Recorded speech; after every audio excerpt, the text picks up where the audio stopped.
find tailored solutions to shared challenges for becoming more prosperous and resilient together.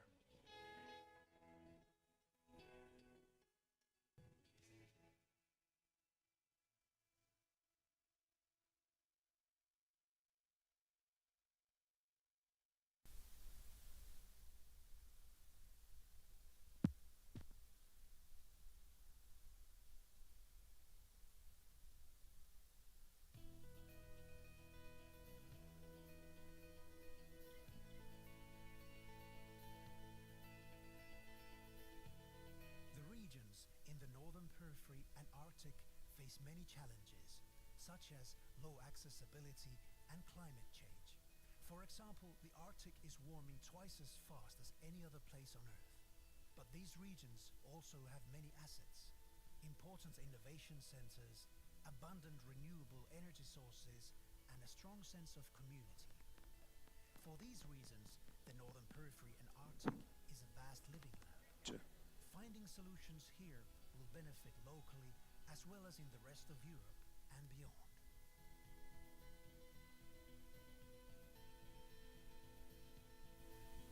To live in the NPA means to be creative. Major climatic, economic, or demographic transformations challenge communities and the people who need to constantly reinvent and cooperate to find practical solutions with limited means and resources. Out of this resourcefulness, the NPA regions build preparedness and resilience over time, which can be of inspiration to others. With a modest investment in transnational cooperation, it is possible to influence and achieve great things, like raising awareness of one's environmental impact, It's making it okay. easier for people to recycle resources, help employers to achieve a better gender balance in their employment strategy and support women entrepreneurs, balancing Ja, economic da var vi sustainability and tilbake til promoting det her solutions that protect and klokkeutfordringa promote natural and i cultural FO heritage, Nordland. support Det sustainable begrenser tourism kunnskap and better på access to markets, promote new analog tur i hvert fall, technologies, tror jeg. or improve the quality of life of older people.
we ready?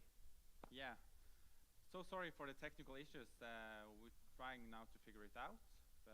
We hope the other room doesn't hear us as much as we hear them. So let's start the session. First of all, I want to give us all a very warm welcome, and it's a great honor to be the moderator and the host for the NPA annual event of 2022. My name is Simon Johnsen. I'm the deputy mayor in Nordland. I'm 27 years old, and I've been in politics since 2010. So I started quite young. I'm from the Lofoten Island. It's a bit west from here. And once again, I want to give you a warm welcome to the participants and also to the participants online, as well as in the room. We have close to 100 participants from 7 different countries. 1/3 of the participants are young people.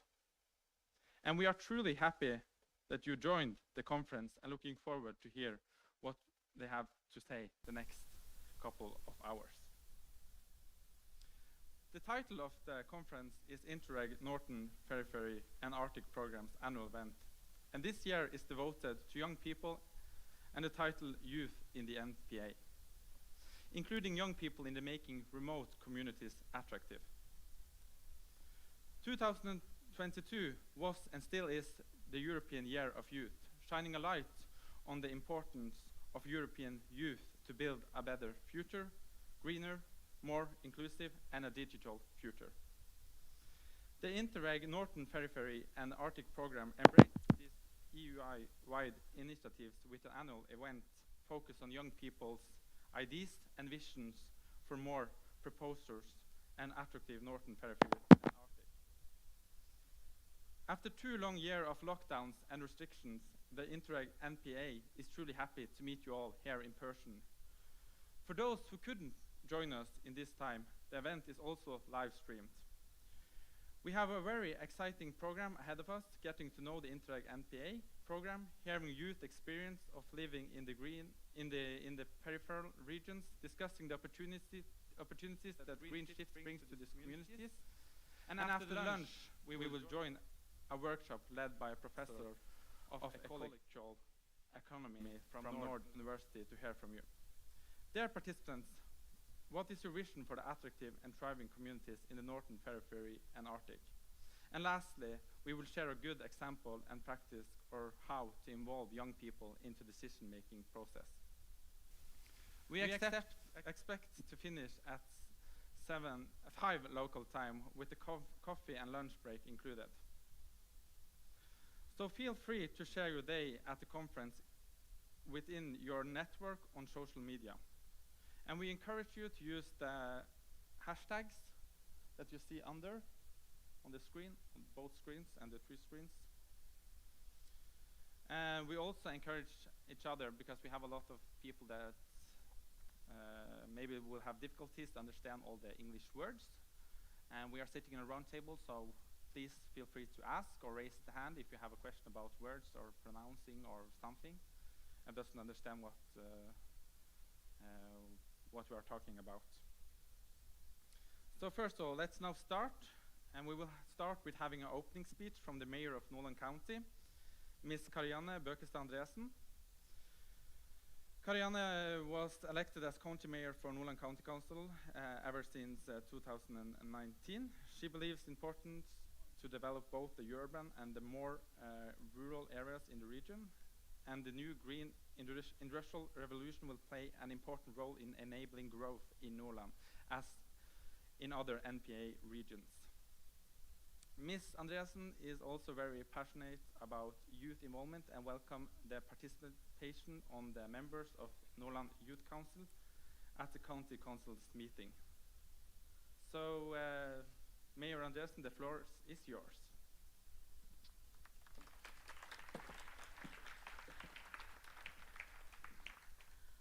Thank you very much, dear Deputy Mayor Simon.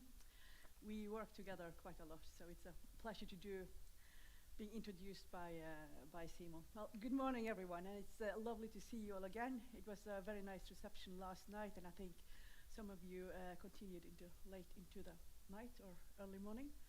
And we very much appreciate that you see what the city of Bodø and the region of Nordland has to offer.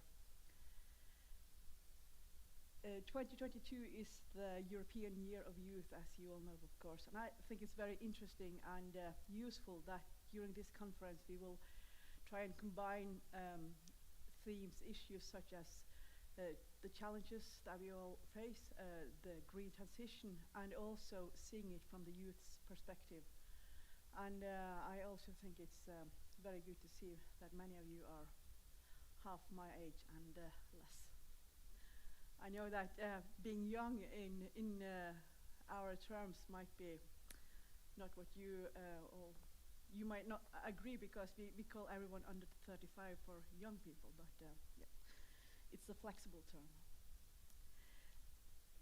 We, the people who live in the northern periphery and Arctic area, we share a lot of the same challenges, such as climate change, harsh weather, rural communities with declining populations, and large distances combined with a challenging geography.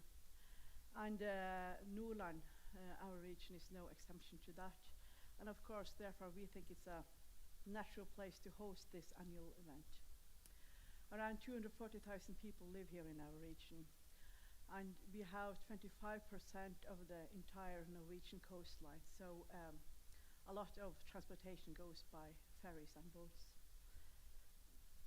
We have 41 municipalities. We have a few cities. We like to call them cities. I think in well, European terms, they are very small cities, but we are very proud of our cities regardless. But this county and our inhabitants live daily in a region where the realities of life in the northern periphery and Arctic are felt. But we who live in these regions, we do not only share challenges, we also share opportunities and solutions. In the region of Nordland, as well as the rest of the NPA region, we feel that we are instrumental in the green transition that we all are a part of. We have abundant resources, we have available land, a green power surplus, and innovative industry and stable political conditions. While this is important, it's not enough. The most important resource we have in the north is the people who live here and the people who want to live here in the future. We need to invest in our inhabitants. We have to make sure that we have kindergartens, we have schools and higher education that people need and want. We have to give them quality education. We also need interesting jobs. We need to offer competitive salaries. We need good working conditions. We need to make sure that people want to work here and want to live here. We need culture, we need sports, we need good housing and support. And we have to do all of this to make sure that life in the north is the best kind of life. And I think we all agree that that is what we think, and we need to make sure many more people can experience this. The green transition needs both the structural advantages of the north that we can offer, and it needs the human capital that we have. It needs our workers, it needs our land and our solutions. But most importantly, I think, the green transition, and we as societies, we need to make sure that our youth and our young people are being involved. And we often experience that we talk about our young and our youth as we need to listen to you because you are our future. But I was told by one of our youth council representatives that you have to stop talking to us as what we're going to do in the future. We need solutions that work for us now, today. And I think that's important to take on board. And we all have different systems where we come from, how to make sure that the youth are being heard and seen and being part of policy and decision making. But I think we need to work together in different ways in the future, because we are very proud in Nordland how we do it. We have a regional youth council, Håvard, who is running around taking pictures. He is the leader. And we feel the county council, Simon and I, and all the other politicians, we have a good connection. We listen to them. They get to talk at our meetings, and we interact quite a lot. But we have challenges both in municipalities, in county councils, and in national governments, because we all want the best solutions, but we all know that there's not enough money to go around. We cannot afford everything we need to. So this dual understanding that we want this to make sure the young people remain here, but also they must understand that we can't prioritize everything. So we need to take them on board in a different way, I think, in the future, and challenge each other. And also, young people, our youth, you have more creative solutions than we can think of. In my region, the main challenges are giving proper education or the same educational offer all over the county. It's also about how to travel when the buses don't run because there are too few people to pay for it, so it goes around. How to make the boats travel often enough. All these things you have solutions for because you think in a different way. So I truly mean that we have to cooperate, maybe in a different way, to make it better now, not in the future, not in 10 and 15 and 20 years, but today and tomorrow. So being here at this conference, of course, is very important because regardless of age, we get to know each other from different areas in different countries, and talking together is always the best way of creating a common future. We think youth involvement and engagement both are very important, and we therefore need to do it on a transnational level as well, as you do through the NPA already. We need tighter cross-border cooperation, and we need sharing knowledge, and this will help us make attractive societies, and it will also make us realize our green transition ambitions. I very much look forward to today, and I hope that we can all develop friendships and continue to share new knowledges and common knowledges to make sure that life in the Northern Periphery and Arctic is the very best life we can live. Thank you.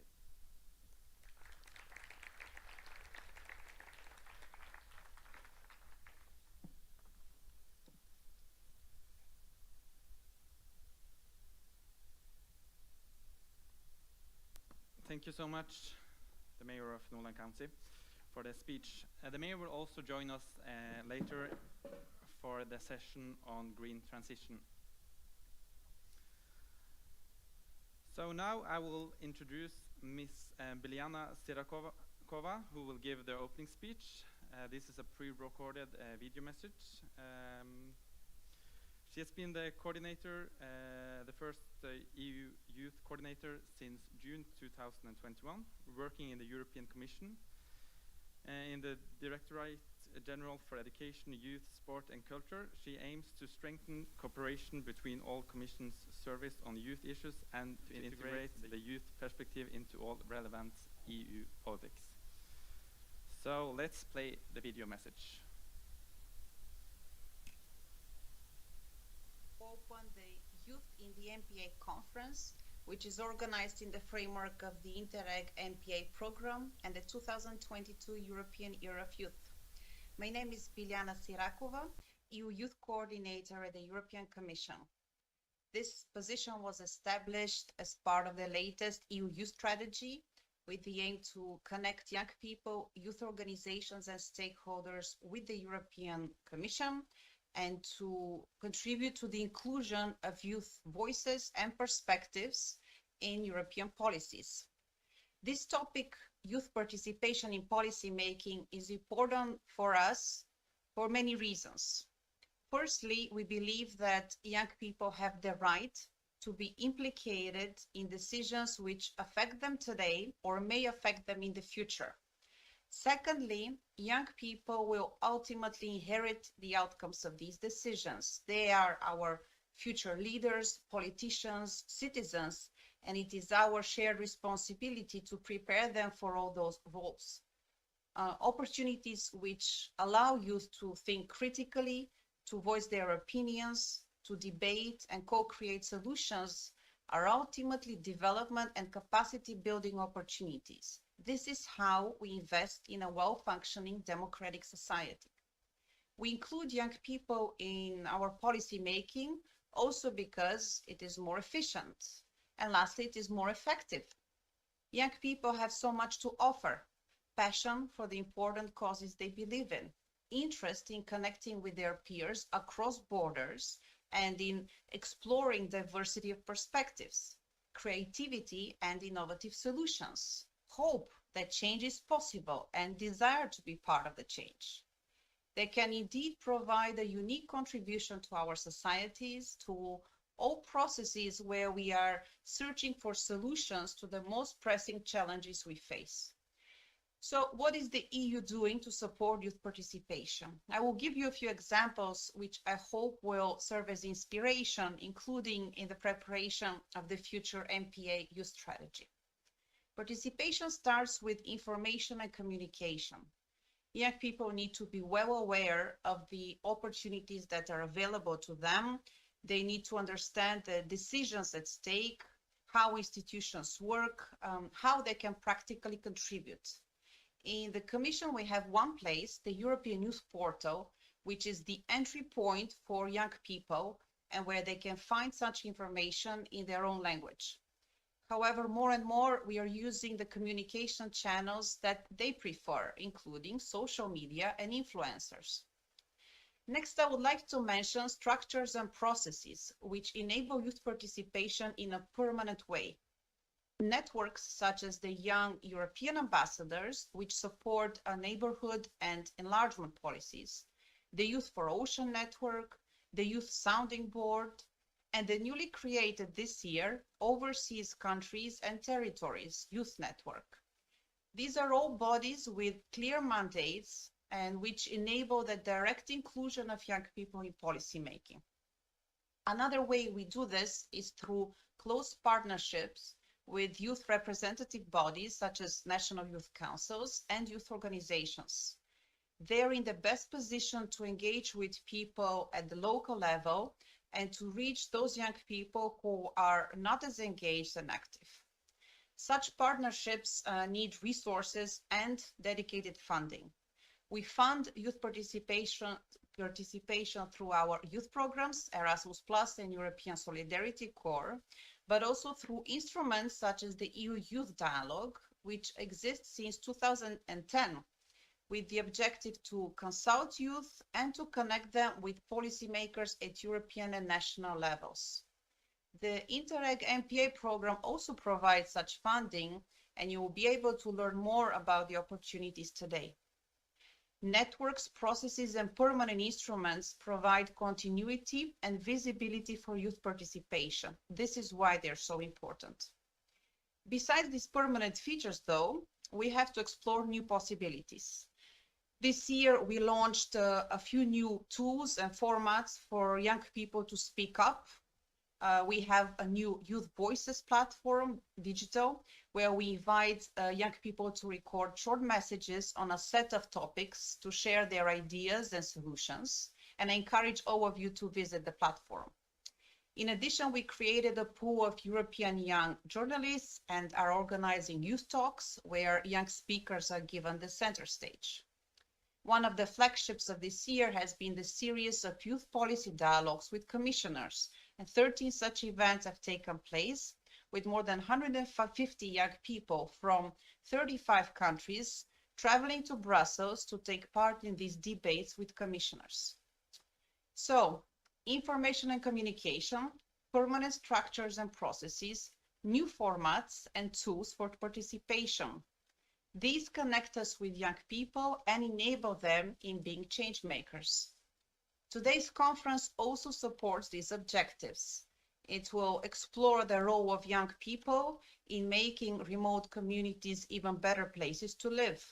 You will discuss how you can engage, connect, and empower youth, the 3 pillars of the EU Youth Strategy, and the newly adopted Youth Action Plan in External Action.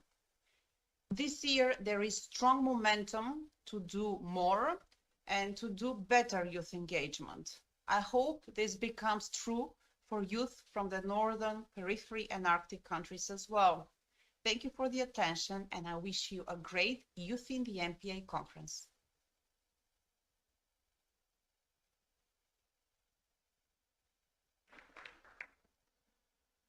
So before we go to the first session, I just want to give some information.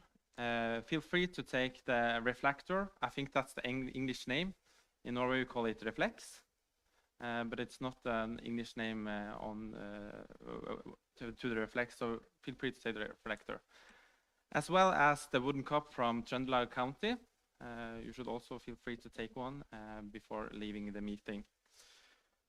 So let me introduce to the first session. And the first session is about what is Interreg NPA and how can young people benefit from the program.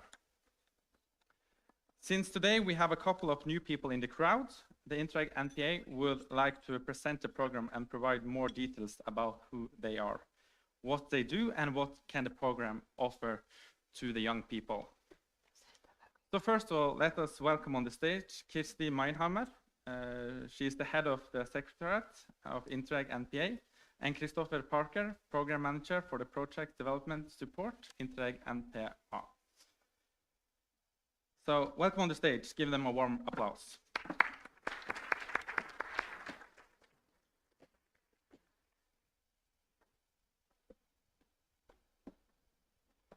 Thank you very much, Simon. Thank you. A bit closer. And so nice to see everybody here. I'm really, I wasn't at the reception yesterday, so I'm very happy to see everybody in a good mood today. So, yes. Go ahead. So we can start with some questions. First of all, to Kirsti. Why do you need the Interreg NPA, and what is Interreg NPA? Yeah, that's a very good question, and I'll try to explain this as clearly as I can. Also because I know there are some people here that are maybe not as familiar with Interreg and Interreg NPA specifically. So Interreg is one of the tools of the European Union to help regions and cities achieve their full potential by working together across borders, but also across different sectors and different levels of government. And through project funding, Interreg makes it possible for organizations to work together where other forms of cooperation often don't exist. And the idea is to find shared solutions in the fields of healthcare or environment or research or sustainable energy. And so the Interreg NPA is part of a big family of programs across all of Europe, but also beyond Europe. And the Interreg NPA has then a specific focus on remote and small communities. I think you were answering a bit of the next question, but can you please try to tell us more about what the Interreg on details, what they do to help the communities? For example, can we give us an example of type of work they do? Yes, well, the next question was going to be also a little bit about the area, so I will get to that. Maybe we could go to the map just to show you where we work, and then I can explain a little bit what we do.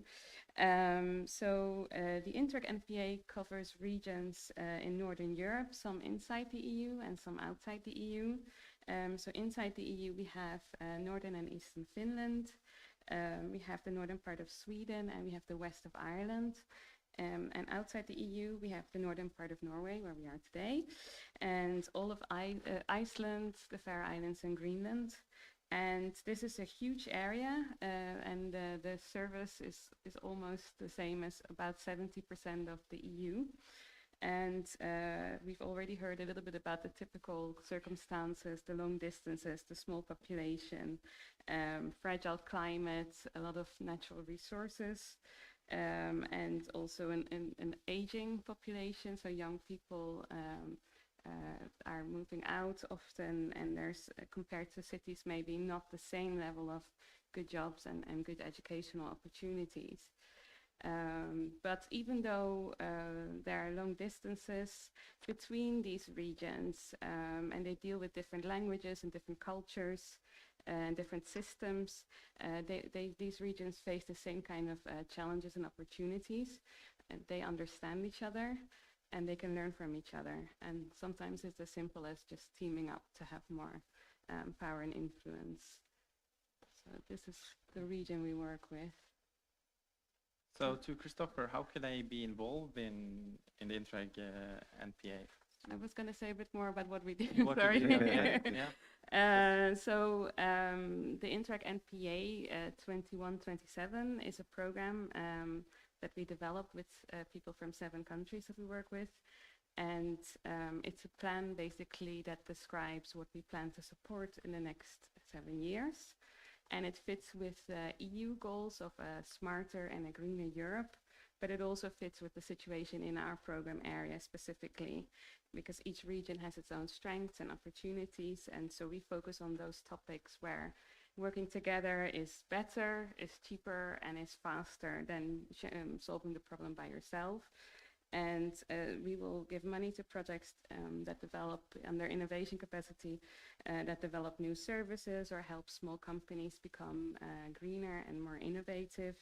And we also support in our second priority on climate change projects that improve the way we use energy or make us more prepared for climate change and disasters, and help us find new ways to reuse waste. And yeah, so it can be all sorts of examples, helping remote islands become more energy independent, or using new technologies to allow visitors to enjoy the rich and natural and cultural heritage of the program area. And yeah, all sorts of digital services that make it possible to have a good life in the periphery. So these are some of the examples. So now you can tell us more about I will let Lucy. the next one. How can people get involved in this project and People get can opportunities? Thank you very much for the question. We're looking, of course, for organizations from the program area, and they can be both of private and public types, but the types that we're looking for are people, organizations with interest in the program area, and they could be, for example, regional development organizations, national organizations, and as you know, today we're really focusing and getting a view on an awareness of youth. So that could be youth organizations, national youth organizations, it could be young women's associations, young men associations, such as the YMCA or the YWMC, that's right, yeah, joining us. But what's most important is that we do have some guidelines we have to follow, and in terms of projects being developed, there must be at least one public partner from the European member states. But inside of that, of course, we have, as Kirsty was mentioning, a wide area. And inside of that wide area, we have some zones that we're looking for where organizations come from, such as the Finland, Sweden, Norway area, and then Ireland, and then our friends in the west, in the Atlantic, from the Faroes, Iceland, and Greenland. And now, those partners, though, we're looking for, we have a couple of types of partners we're looking for. Of course, there'll be public and private, and associated partners, and partners that come from the private sector, SMEs. So we have a whole range of people that can be involved in the program and their organizations. And we would ask you, if you do have any questions about those organizations, their status and whatnot, to get in contact with ourselves or with our regional contact people as well. Thank you for the question. I think also you're gonna answer a bit of how to get involved and how does it work. So yeah. How does it work? Of course, someone has an idea somewhere along the way. They think, oh, okay, where do I go? As the Youth Commissioner was mentioning, there's a lot of supporting mechanisms for youth, but also when a person or an organization is coming together, they want to think, well, how do we do this? Well, we have a number of areas where we can get people started, and that area could be firstly starting off with a preparatory project, and inside of that, we can encourage you, and you can encourage yourselves with the support from ourselves to develop your idea. And then the next piece comes into where you're putting it onto our electronic monitoring system, and then we get into starting the project and the whole series of things that we need to do in starting the project. And then, of course, inside of that, you've got support from us at the Secretariat, regional contact people.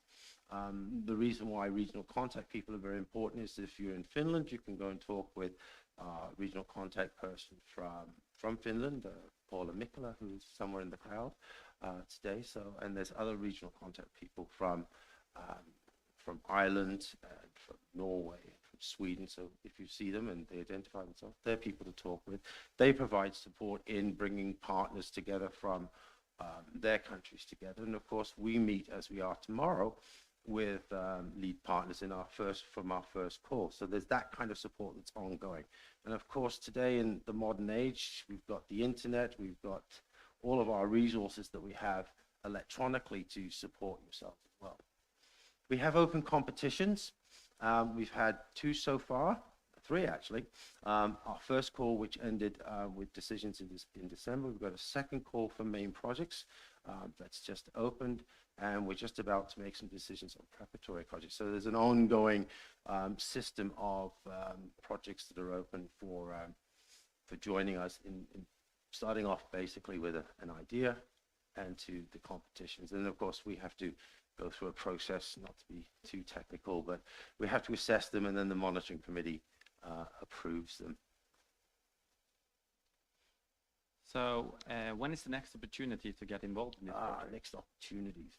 Well, as here, it sort of shows us here on the scale, there's main projects and preparatory projects, and where we tailor them to the needs. So currently we've had the first call, which was open to the first 2 priorities. Now we have a second call, which is open to all 3 priorities. And inside of that, we have, of course, our priority 3. And Kirsty was mentioning that in terms of the capacity building aspect. And that is a special sort of type of project, what we're calling a small scale project. And that's useful for just coming together for a short period, 18 months, whereas the main project is for 36 months. And that's, with that, there's also different budget sizes. So a main project can be up to a total budget of 1.5 million, but with the small projects, for example, it's 200,000. We have a special scheme with the small projects because it's what we call a lump sum approach, as we do with our preparatory projects. It's a lump sum. It's a simplified approach for us going forward into the future. We started that process in the last programming period, and we found that it was very useful in terms of making things easier. The simple piece is that with lump sums, we're not using, and we don't need to use first level controllers, whereas with main projects, there's first level controllers involved. So it makes it a little easier. Of course, with that comes the expectation of you meeting the demands of what you've set out to do. Such as you set yourself up in your projects to make solutions, or you've decided that you're going to do some piloting. And with the lump sum projects, for example, that is what we gauge you at the end. If you've completed that, then you'll receive the lump sum. Unlike with the main calls, which are a lot longer, 36 months, of course, it's a progression towards the end. And again, if you set up in your application, which has been approved, you will have some maybe milestones inside of that project up to 36 months. And again, at the very end, you're measured against that. As it mentions here, is that one of the latter points here is delivering concrete solutions. And that's for you in your project idea and in your development to make them as clear as possible for the readers of your application to understand where you're going. And with the project development support, you can actually chat with other people, some mentors maybe, other organizations, or people that have been involved previously in projects. But in this second call that we're now opened, and it closes on December the 5th, we have an emphasis in priority 3 to engage young people. As the commission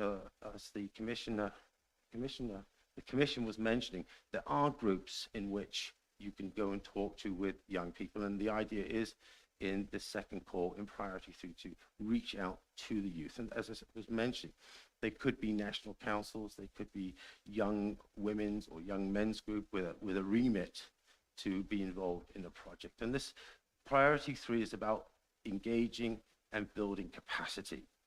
And this is an important thing for us going forward. And of course, this conference provides us an opportunity to do that. So thank you so much to having this presentation for us. I think also you want to tell us a bit more about the next opportunities. Yes.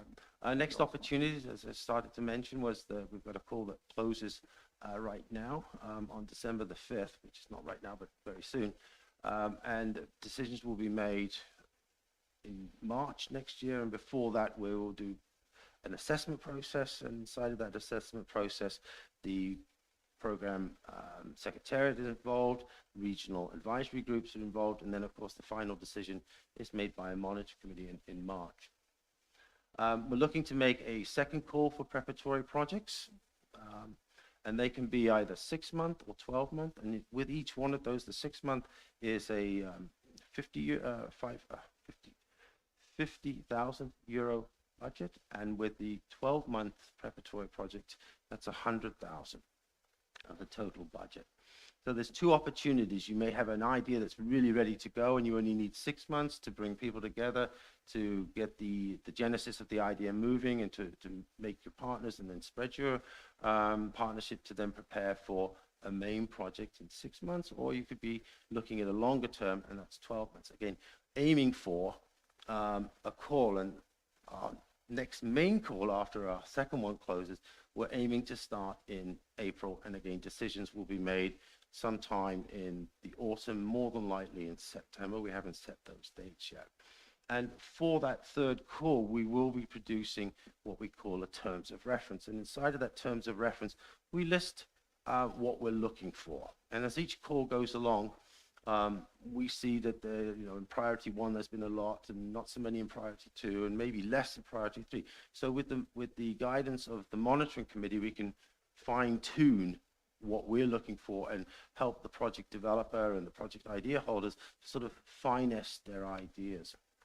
Now, all of this information we put onto our website, and so you can see that there's an ongoing schedule of calls being made, whether they're main projects, small scale, or ongoing preparatory projects. So do you want Christy to feel free to comment on something, or we give the floor to the audience as well? I think it's time to let the audience ask some questions.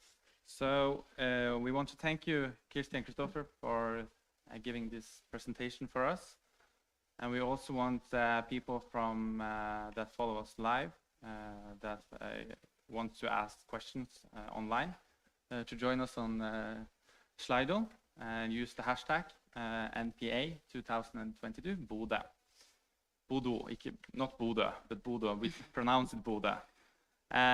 It's also possible for the audience to ask questions to the floor. We have one in the back there, so if you give the mic to... And if the person from the audience just raise up, tell us where you're from, the name, and if it's what you work with, if you work as a politician or in the organization, or feel free. The floor is yours. Hi everyone, my name is Umair and I am a senior advisor at Nord University in Research and Development Department. I have worked at UIT before, University of Tromsø. I have found that these NPA fundings are not very popular in both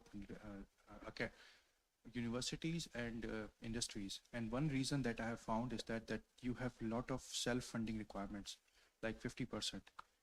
And because university have to pay 50% from their own side, even the industry has to pay 50% from their own side.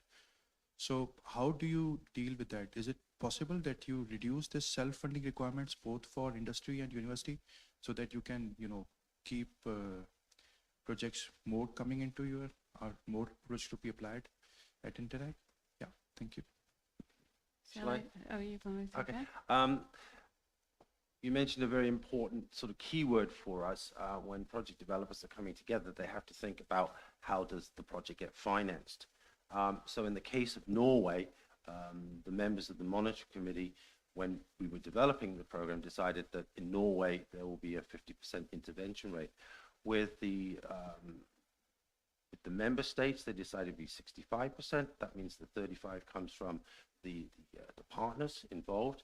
And with SMEs, it was decided that it would be 65% intervention rate. Previously, in the old program, it was 50%. So there's been an increase there. What we do find is a lot of people that are developing their project ideas know that this fact, which is important when developing your project idea and working out your budget, is that your own work is a contribution of your 35% or your 50% as your own contribution to the project idea and to the budget. Do you want to fill in with something more? Yeah, well, maybe just to add that that is also a decision by the countries themselves. They set the rate, so to speak. So it's true in the case of Norway, it's 50% in the NPA program, whereas in the other countries it's 65%. That's a decision that let's say the Joint Secretariat doesn't decide.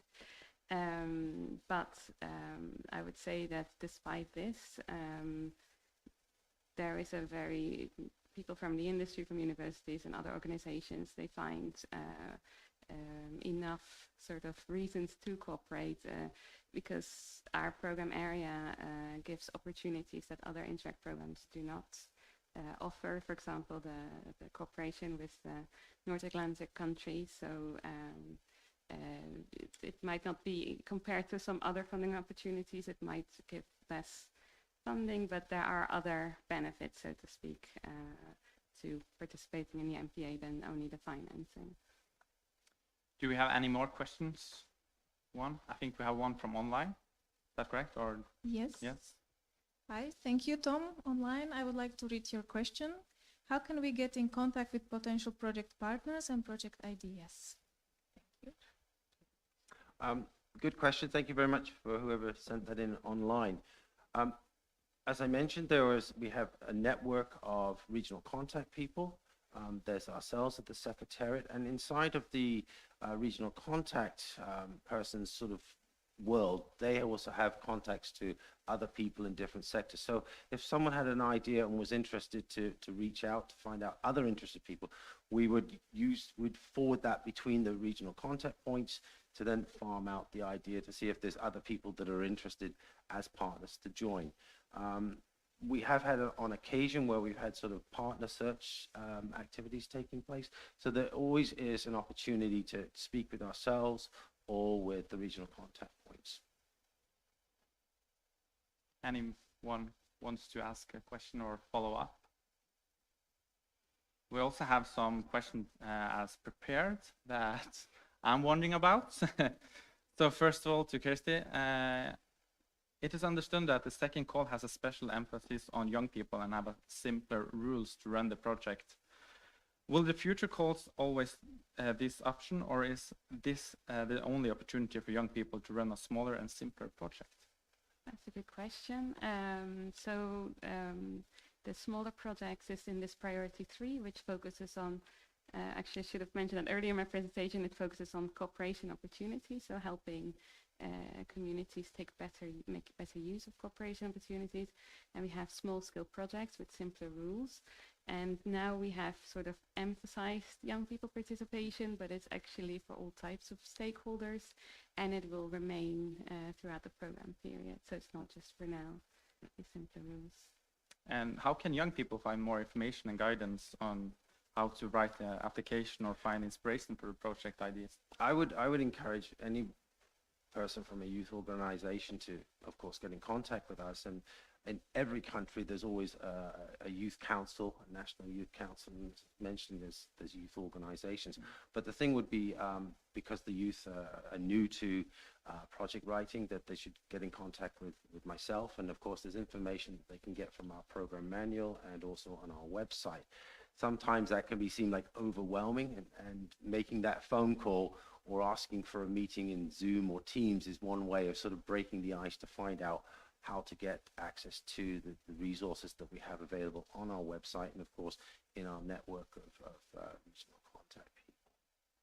Thank you. I also want to ask about, you don't need to be an organization to have this funding. Can you tell us more if you're, for example, if I got the idea or wants to get help with this funding, how is it possible for me to get this money and get this help to start with a project?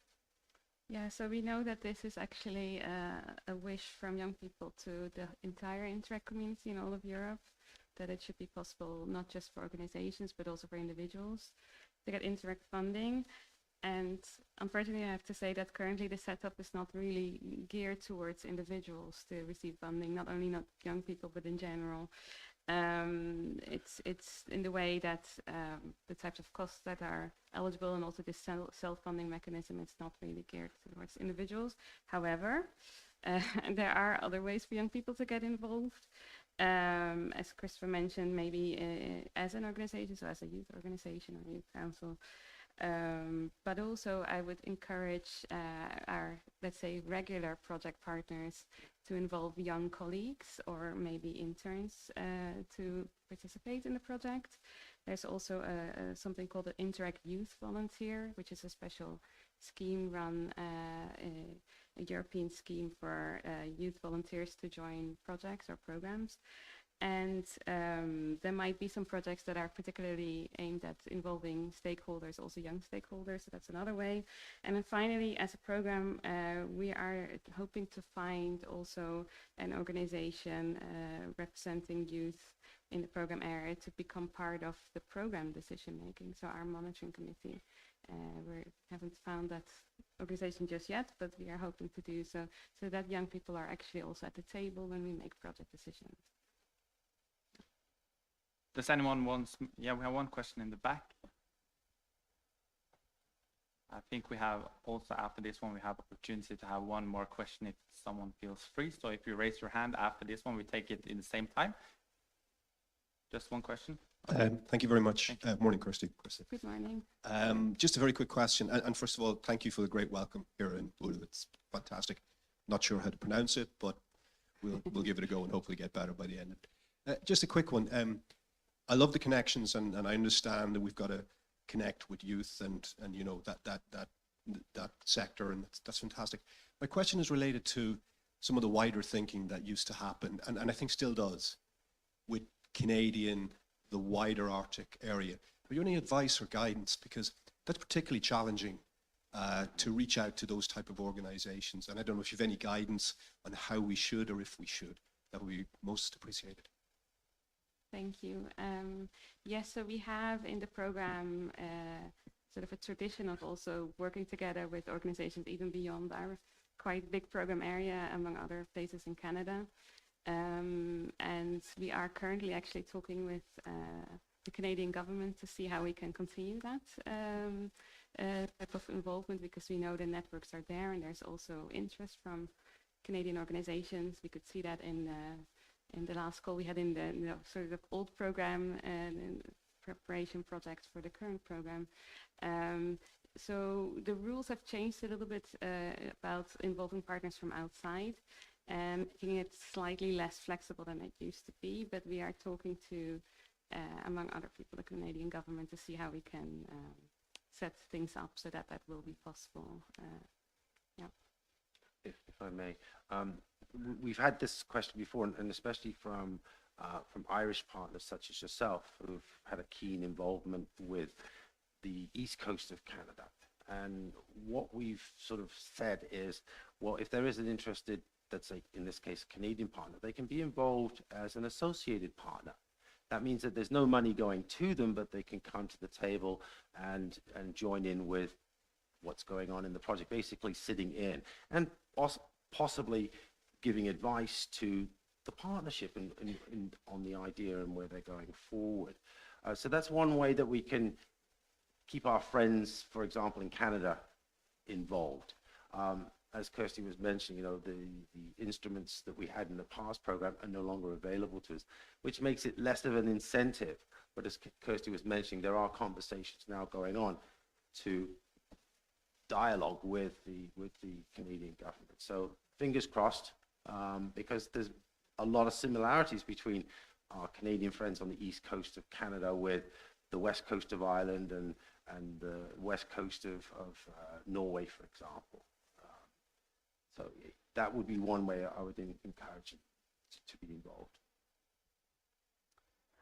I think we soon will move on if we don't have anyone that wants to ask further questions or online.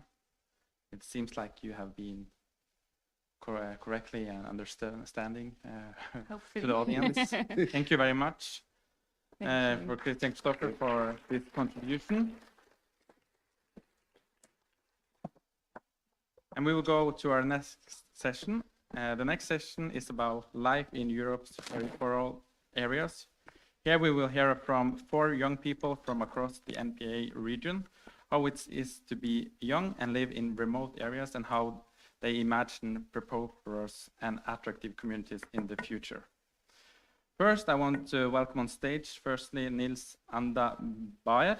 Nils Anda Bayer is a young Sami reindeer herder from Jokkmokk in Sweden.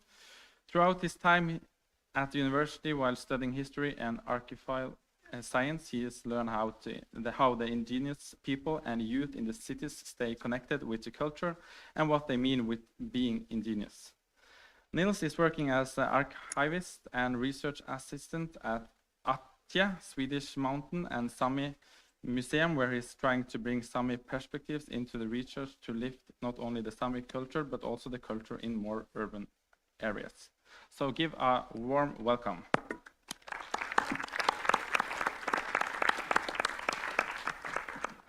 Okay, Ologito and Boris. Monamala Nils Andabar. My name is Nils Andabar, and yes, I am a reindeer herder from Sweden. And I'm going to talk a bit about life in the Arctic Circle as a young person. I'm from Jokkmokk, Sweden. That's not a picture from Jokkmokk. That's Maui mountainous area. Yes, I'm from Jokkmokk, Sweden. It's a small city, town, whatever you want to call it, of approximately 2,000 people. And as I've grown up as a Sami and a reindeer herder, my perspective for this presentation will be very centered around that, as I'm not entirely sure how the Swedish youth function in Jokkmokk, as I'm not that well connected with them, and I don't know how they are doing.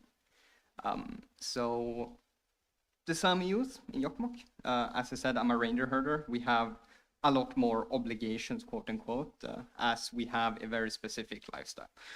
We work with reindeers all year around, so we will always be within our reindeer herder community, and we're working with reindeers, with younger people, and also our elders to understand our lands and get an understanding on how we actually work with our reindeers in the area, but also how to cooperate with the nearby lands, such as in Sweden with the government and the local communities.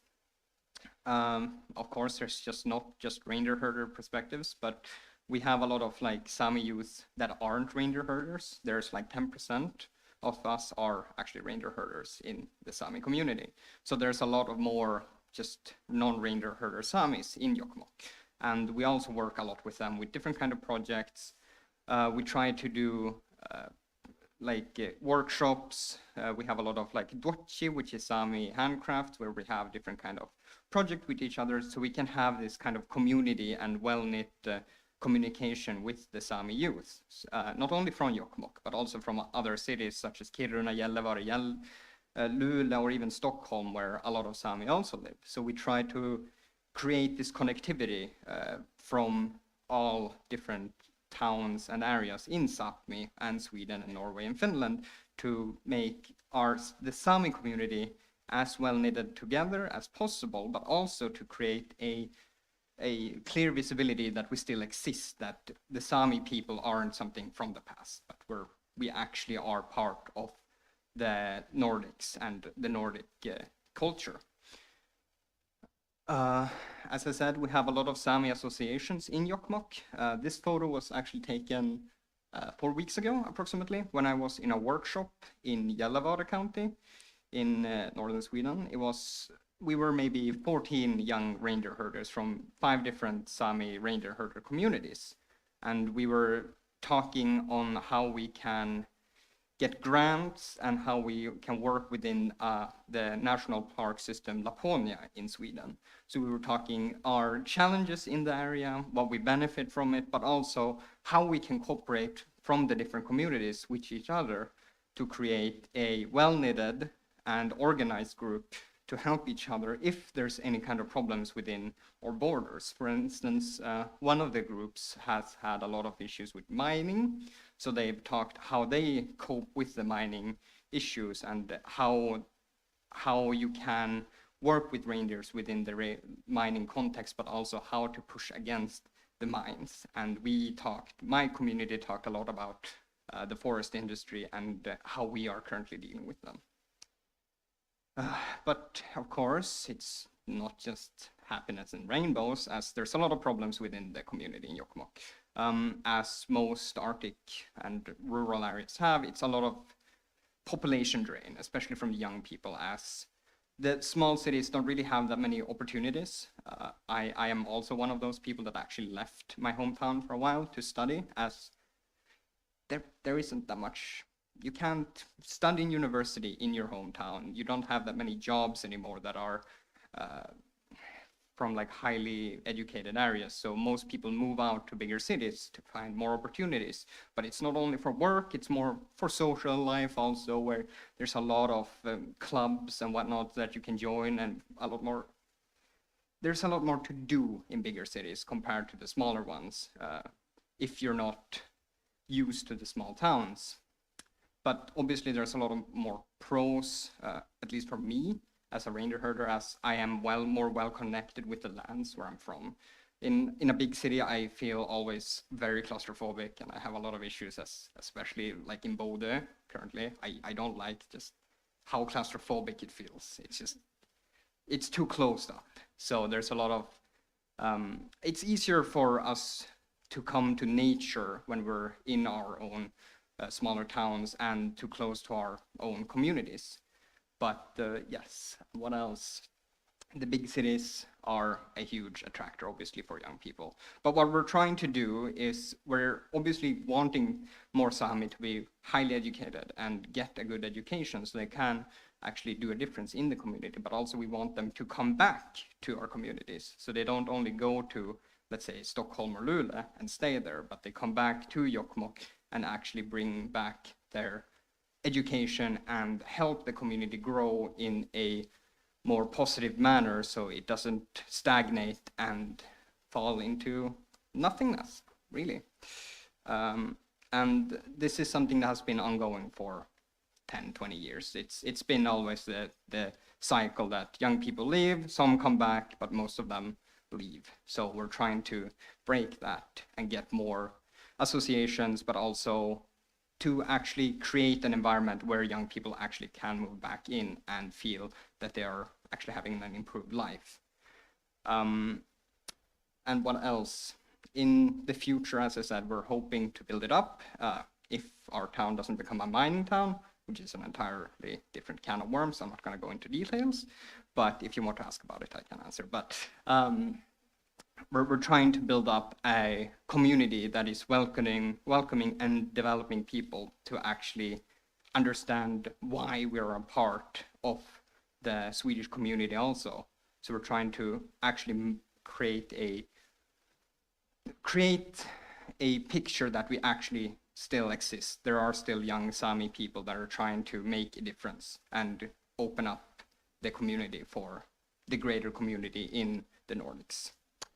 And that will be all from me. I will leave you with a picture of my dog, which is very cute. Yes, I know. And Ologito, thank you for your attention.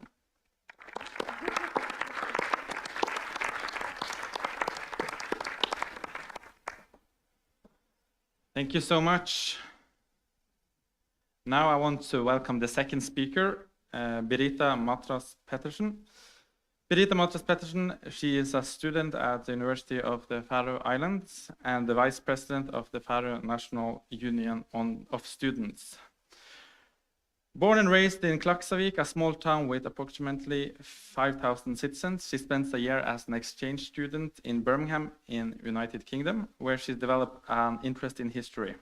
She holds a bachelor degree in history, small nation and globalization at the University of the Faroe Islands. Currently, she is studying for the master degree in history at the University of the Faroe Islands and works part-time at the National Museum of the Faroe Islands.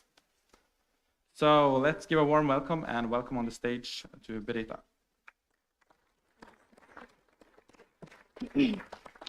Thank you very much. I could have chosen another title than my own name. But yeah. Yeah, so I was born and raised in Klaksvik, a small town of 5,000 people, a population of 5,000 people, and is also the place where I currently live. And yeah, as you can see, it's a small place. And for some people, and something that Nils also mentioned, is that young people, they migrate elsewhere. They go to a bigger city, or in the Faroese situation is that people move to, for instance, Denmark. So out-migration in the Faroe Islands has always been a part of the Faroese history, especially for educational purposes, and also for work abroad. However, the recently we have seen a change in that people actually return. They want to come back to the Faroe Islands, and it was the same case with me. I started studying in the UK, but decided to continue my studies in the Faroe Islands. And then the question becomes, why is it that young people want to live in such a remote and small place? Which leads me to that. That's a picture of me and my father on a hike in the Faroe Islands. I chose this picture because it illustrates for me very much the way of living in the Faroe Islands, where people help each other, and the community has a great importance for people, and which also might be one of the reasons as to why people choose to come back and choose to stay. So things like the slower pace, it's not as much competition in the Faroe Islands compared to a bigger city like Copenhagen, for instance. And also, as this picture also illustrates, being close to the nature. However, my impression is not that this is the main cause or reason as to why young people want to come back to the Faroe Islands. Although it's very nice to have your family, and if you don't have your family, you have your neighbors, your friends, who are always willing to help and support you. But my impression is that the reason why people want to come back or return and stay in the Faroe Islands is that it is possible to be young, to study in the Faroe Islands, and to work in the Faroe Islands. Yeah, so this is a picture on the bus, and that's because commuting is a really big part of my daily life.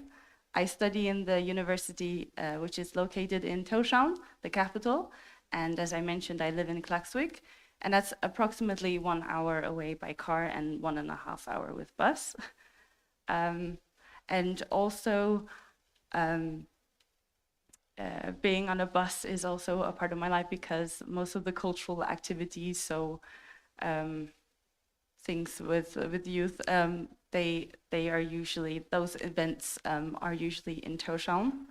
So traveling on a bus is a part of my daily life, which also leads me into thinking about the ferries infrastructure, that it's very well developed. We have a very high geographical mobility in the Faroe Islands. We are connected with bridges, with roads, with tunnels, and also subsea tunnels. So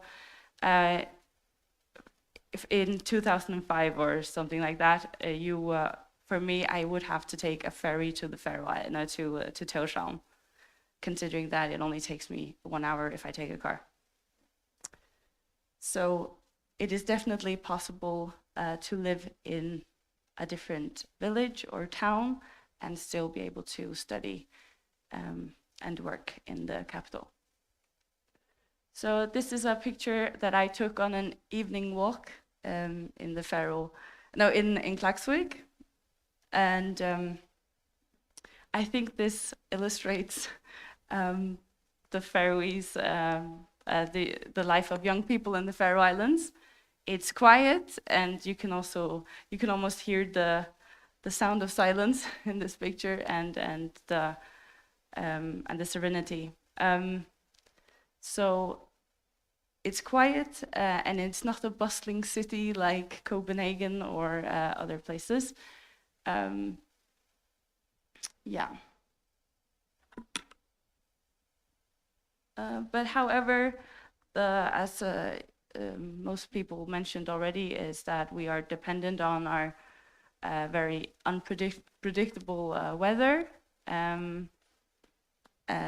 which determines our decisions and what we can do. So although it's quiet, we also have storms, rain, and a lot of rain and wind. And this also, I think this picture illustrates for me is that it's certainly not quiet in the Faroe Islands in terms of developing better circumstances for young people in the Faroe Islands. Yeah. So the question then becomes, why is it that people want to live in the Faroe Islands?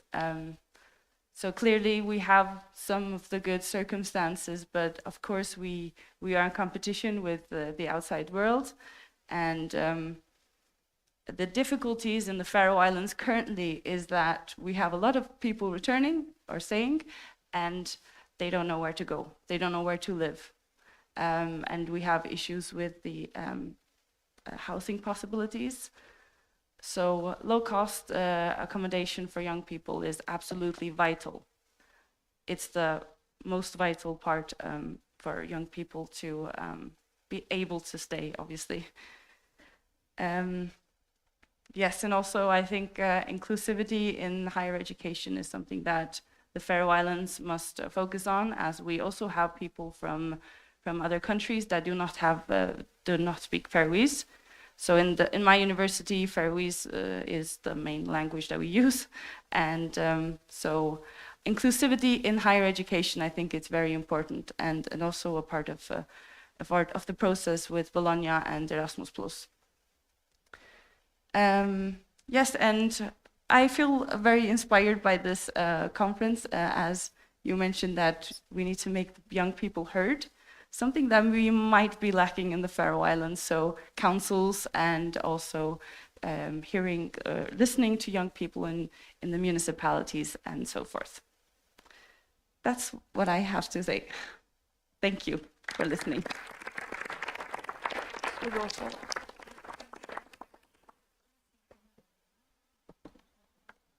Thank you so much. Let's go to the third and next speaker, Aisling Maloney. Aisling is a second-year law with politics student in University College of Dublin. Outside her academics, she involved in a number of activities area, primarily youth activism and climate activism at the local, national, and international level. As a climate ambassador and European Climate Pact ambassador, she has organized several environmental campaigns and events. As a volunteer with Youth Work Ireland and Spun Out, she has spoken on behalf of young people in Ireland on numerous occasions and organized campaigns to aid the personal development of young people in Ireland. So give a warm welcome to Aisling on the stage. Welcome.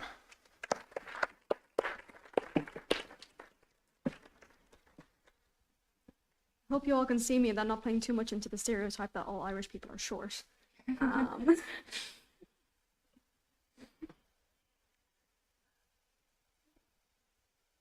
That being said, good morning everyone. My name is Aisling and I'm here today as representative from UWork Ireland to talk about my experience of living in a remote area in Ireland as a young person. So I'm involved with UWork Ireland through their national participation panel, but I've also been a long-time volunteer with the organisation as well. So first of all, a little bit about me. I'm 19 years old and I come from a rural area in County Offaly. And I'm a student in University College Dublin where I'm studying law with politics. My mum is a homemaker and my dad is an agricultural worker, so I'm the first person in my family to ever attend third level education. So you can probably guess that my dad is absolutely thrilled when I told him that I will be taking a few days off to come to Norway and miss my lectures for the week. But yeah, I'm also an activist. I've been involved in climate activism since I was in primary school and kind of kept that going throughout my secondary school education and my third level education. So I've been involved with groups like Green Schools, Green Campus, EQ UNESCO, the Climate Ambassadors of Antoshka and the EU Climate Pact Ambassadors. I've also worked in other areas such as human rights and the rights of young people through organisations like UWork Ireland, the National Youth Council of Ireland, Plan International and spunout.ie. I've sort of had my hand in everything, but at the moment I'm working on student activism because in Ireland we have a sort of a small cost of living crisis at the moment, so things aren't the best for young people in the moment. But the life that I had growing up in a rural area is very different to the life that I'm living now in Dublin. Back then I would wake up at like 7 o'clock in the morning to go catch a bus to get like I think it was like nearly 2 hours to get to secondary school on time for class. And it was in a completely different town, so it was a bit of a trek in the mornings. There weren't any public transport routes that were available that could take me directly from my home to the school, so I would kind of have to depend on private coaches. And the school day kind of lasted from 9 a.m. to 4 p.m, so the earliest I would get home any day, it was kind of like 5:30 unless I set for any extracurriculars, which means probably 6:30, 7 o'clock by the time I got home in the evenings. So that was basically my life for about 6 years. But then when I moved to Dublin last year, I've kind of had it a bit easier. Now, although I'm paying some pretty steep rent prices, I only have a 4-minute walk to class every day, so I get to sleep in a lot more and it's brilliant.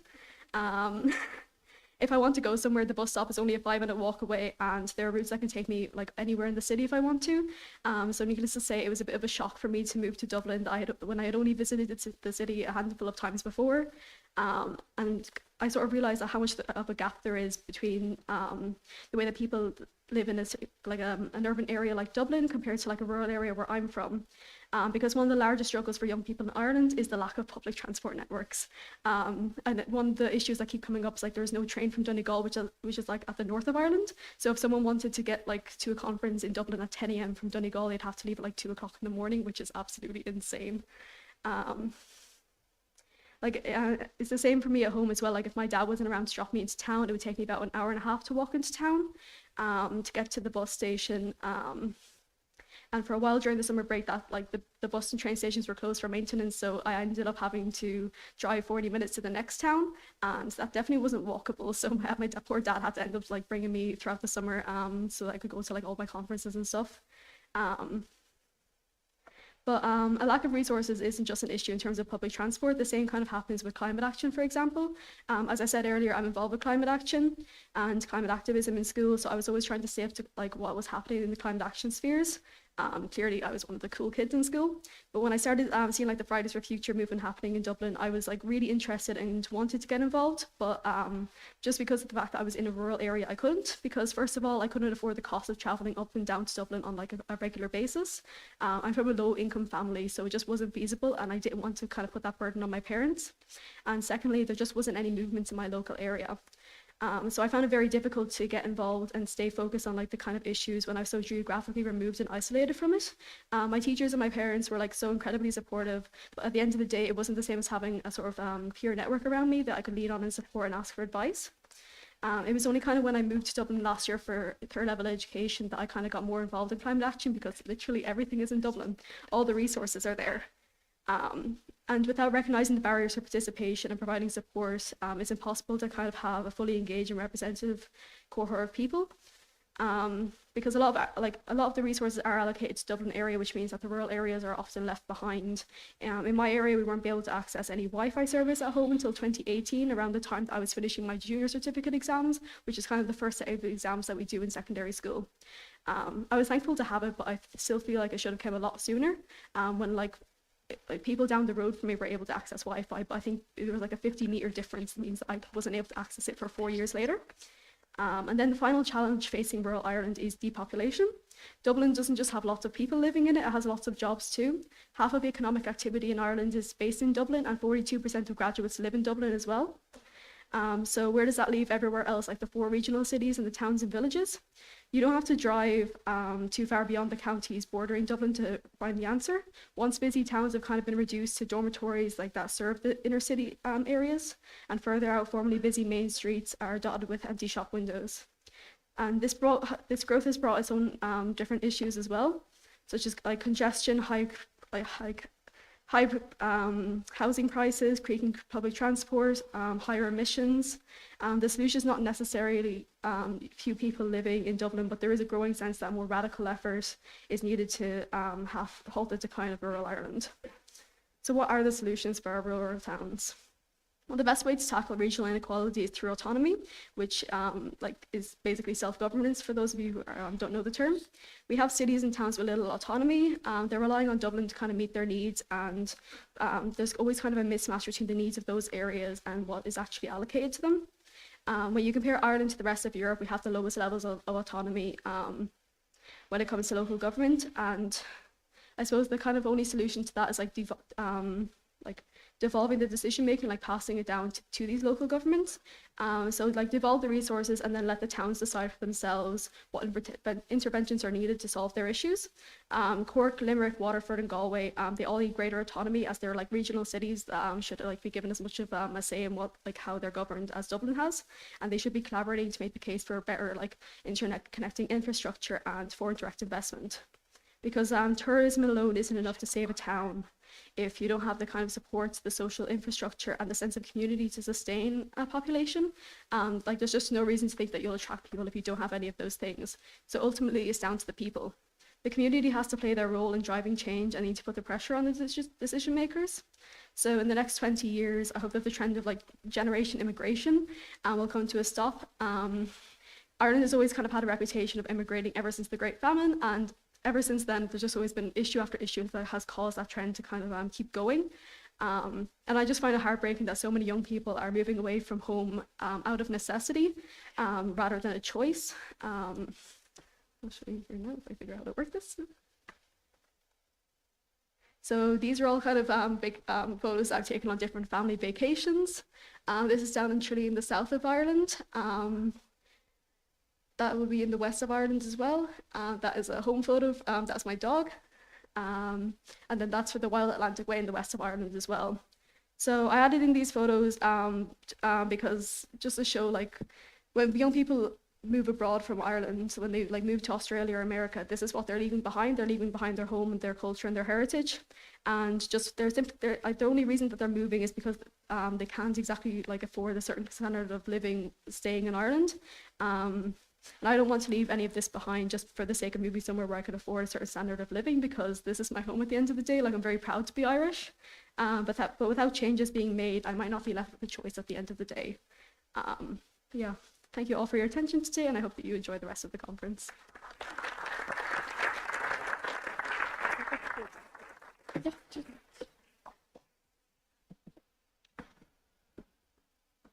Thank you so much for the presentation. Actually, we were in Dornegala delegation from Norland County in the autumn. I think we sat 12 hours in a bus drive in a 3 days period. So we understand a lot of the issues with the difficulties by transportation in Ireland.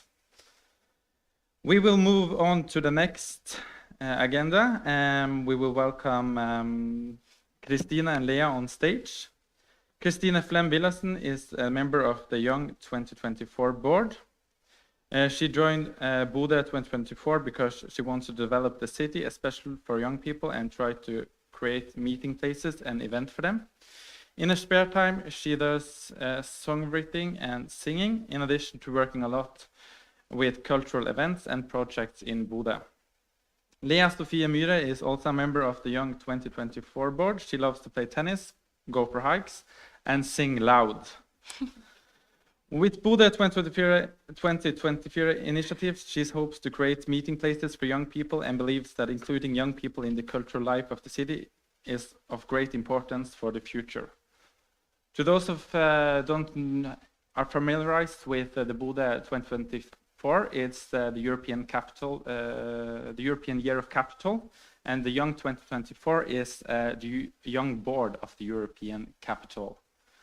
So then I give the stage to Christina and Leah. The floor is yours.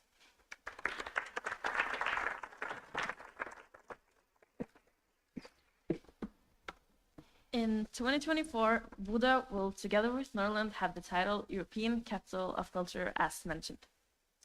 I will try my best to explain what that entails. So, European Capital of Culture is a title that is given to European cities decided by the cultural ministers in the EU. So, in short, Bodø sent an application and got chosen as European Capital of Culture in 2024. The first capital of culture was Athens. After that, cities like Paris and Florence owned the title. The purpose of European Capital of Culture is to bring European cities together. But the title is not only given to big and known cities. This year, the title is owned by Kaunas, a city in Lithuania, Esch-sur-Alzette, a city in Luxembourg, and Novi Sad, a city in Serbia. All these cities got the title based off their own application and different reasons, but the cities all have one thing in common. They have a problem they need a solution to. Bodø and Norland also has a problem: depopulation. People are constantly moving away, and we need them to stay here in Norland. It's especially young people that are moving away.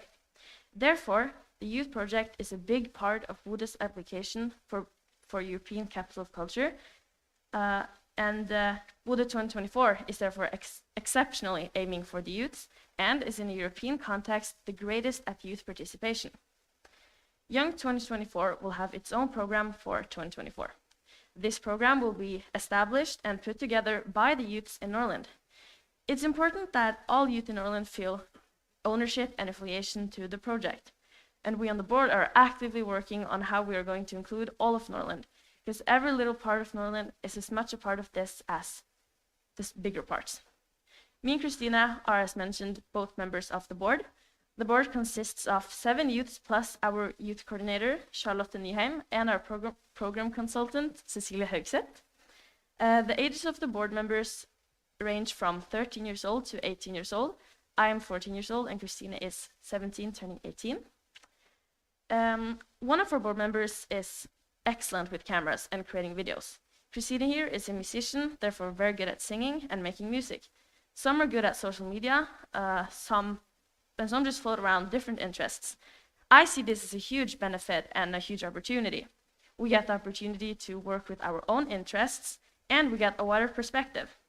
I also must repeat that the program is not based off the board members' interests, but all of Norland's interests. Although we are very divergent interest-wise, we share common goals towards the project. The goal of the youth initiative is to create joy and pride in the young people's home space. As mentioned, Norland has a problem. People are moving away.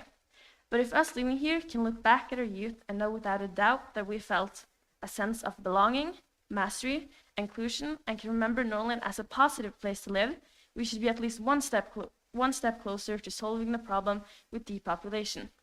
We want 2024 to be the best year for youths, and I believe that if we can engage youth to take part in the project and arrange something where they live, we can make the best European Capital of Culture year for youths that has ever been done.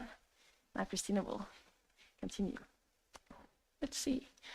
What makes a city interesting for youth to live in?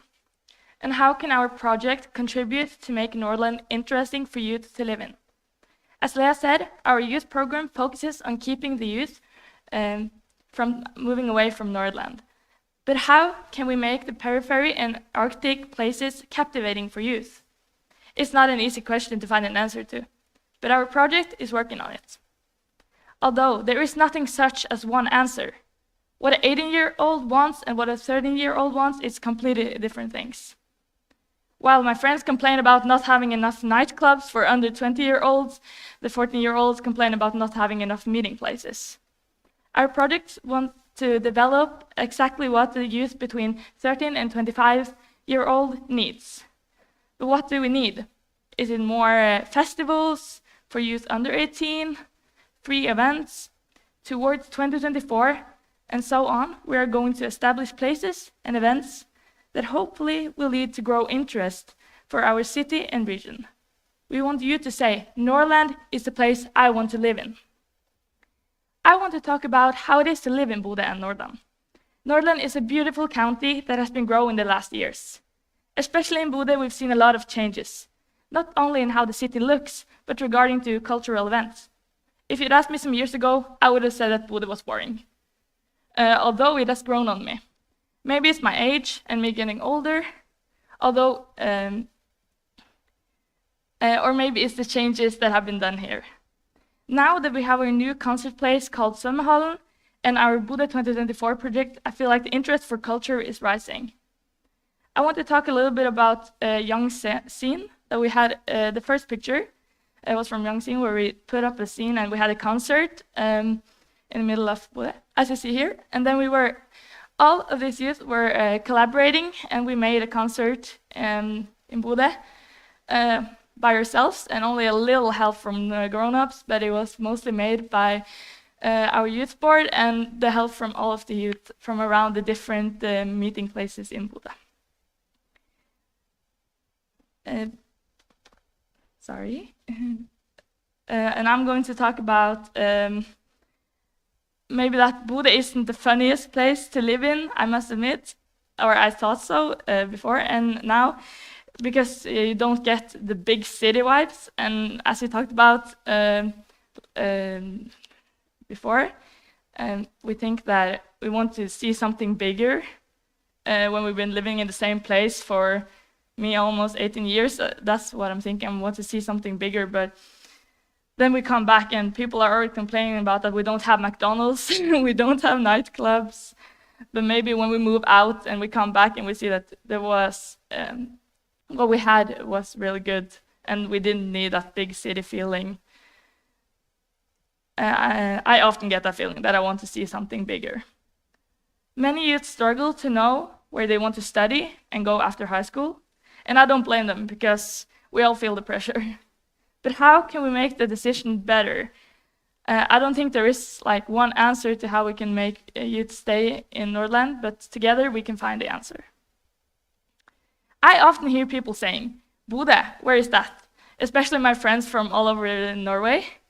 I find it weird how a city from like Bodø is less known by youth all over the country. I think many people can relate to that people are like, oh, where is your city? And you feel like, oh, is it that small? Because I don't feel like Bodø is a small city. We're 55,000 plus that live here. And I don't see us as a small city, although we're smaller than Oslo. I feel that we are becoming bigger, and with our with the changes that has been done here over the last decades, I don't feel like Bodø is a small city anymore. We want that we in Bodø 2024 and Young 2024 wants to put Bodø on a map, and also Nordland. We want to include the smaller peripheries, and we want to include youth from all of Nordland in the decisions we're making.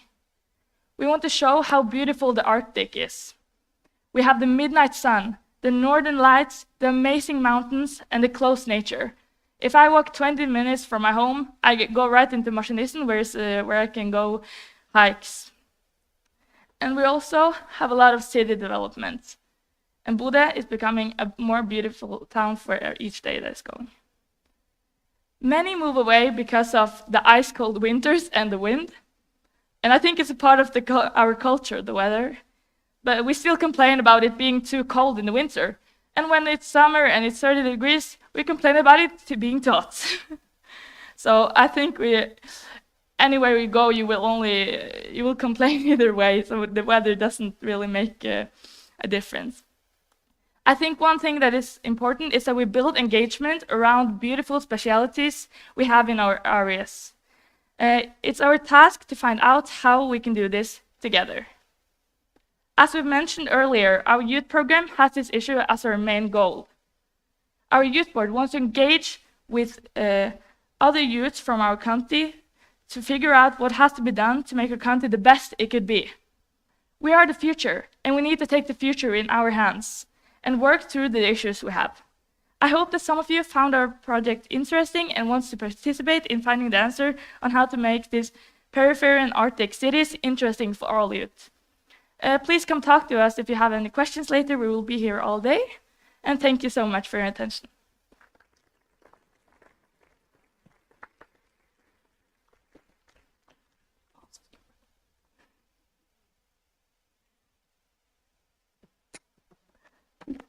Thank you so much for the presentations. We will go further on the program and have a short Q&A session.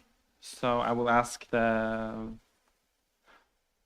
people to come up on the stage for the Q&A.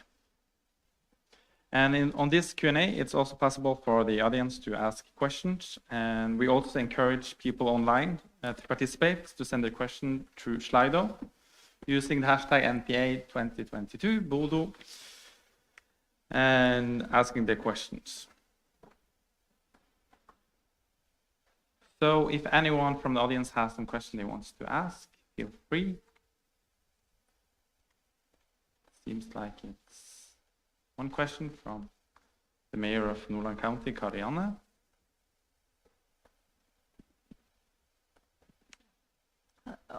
First, I'd like to thank all of you for very good introductions on how your life in the Northern Periphery and Arctic really is, and it's we hear it's similar, but it's also very different. And I have a question for Nils. And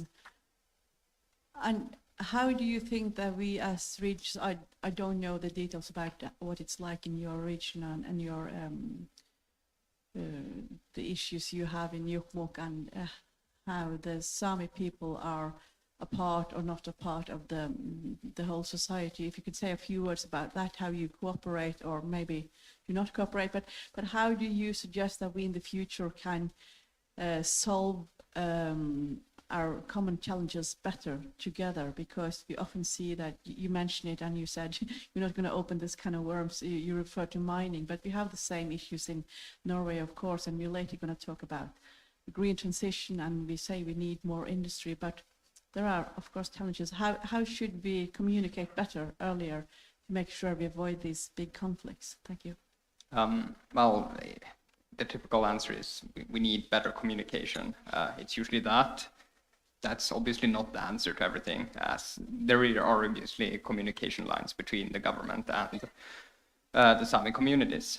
But there is, that's the problem. There is not fully understanding on our perspective. It's usually this very Western view on development. As we know, we need to develop infrastructure, for instance, or like mining for the economy. But at the same time, for us, the Sami people, we don't really think about it like that, as we have been living in these lands for thousands of years. So we are more thinking about a holistic view of the use of the land and how we can use it in a manner so it doesn't get damaged. So it's the getting the understanding from the Sami perspective, but also how we can cooperate on a good manner so our perspective is respected, but yours is also applicable to the situation, so we can both come to an actual functioning agreement instead of just saying, no, what you're bringing up is too damaging to the economy, for instance, so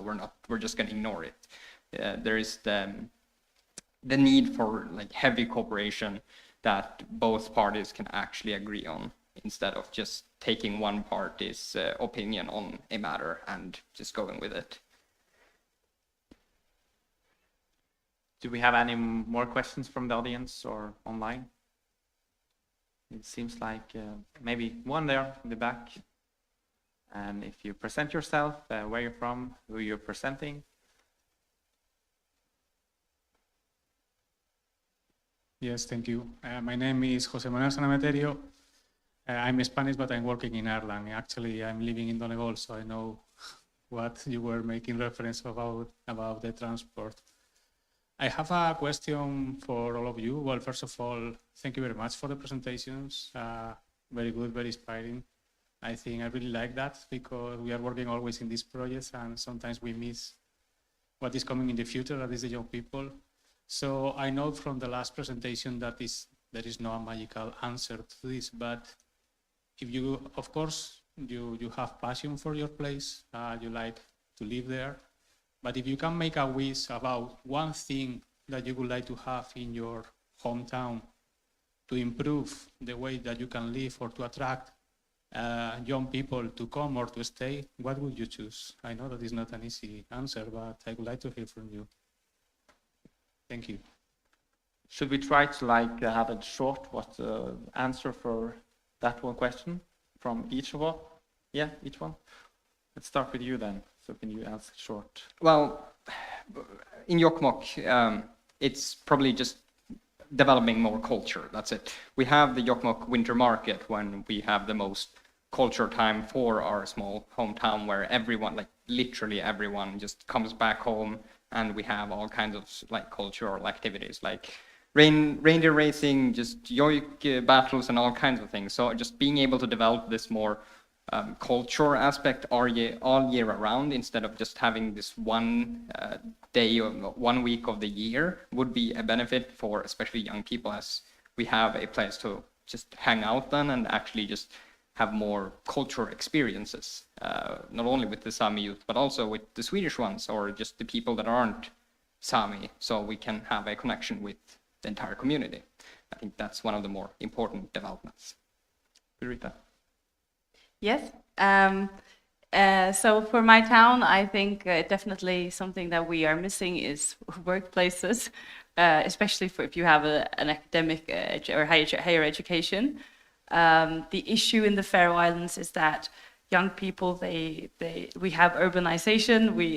Young people, they move to Tórshavn, the capital. So for me, living in a different city, it's the second biggest.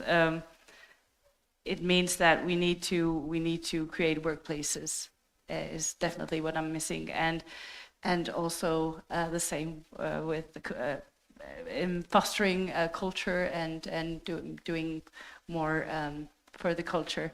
But in my town, there's currently being built a massive culture house, so I'm looking forward to that. Yeah, Christina. So I think there's different.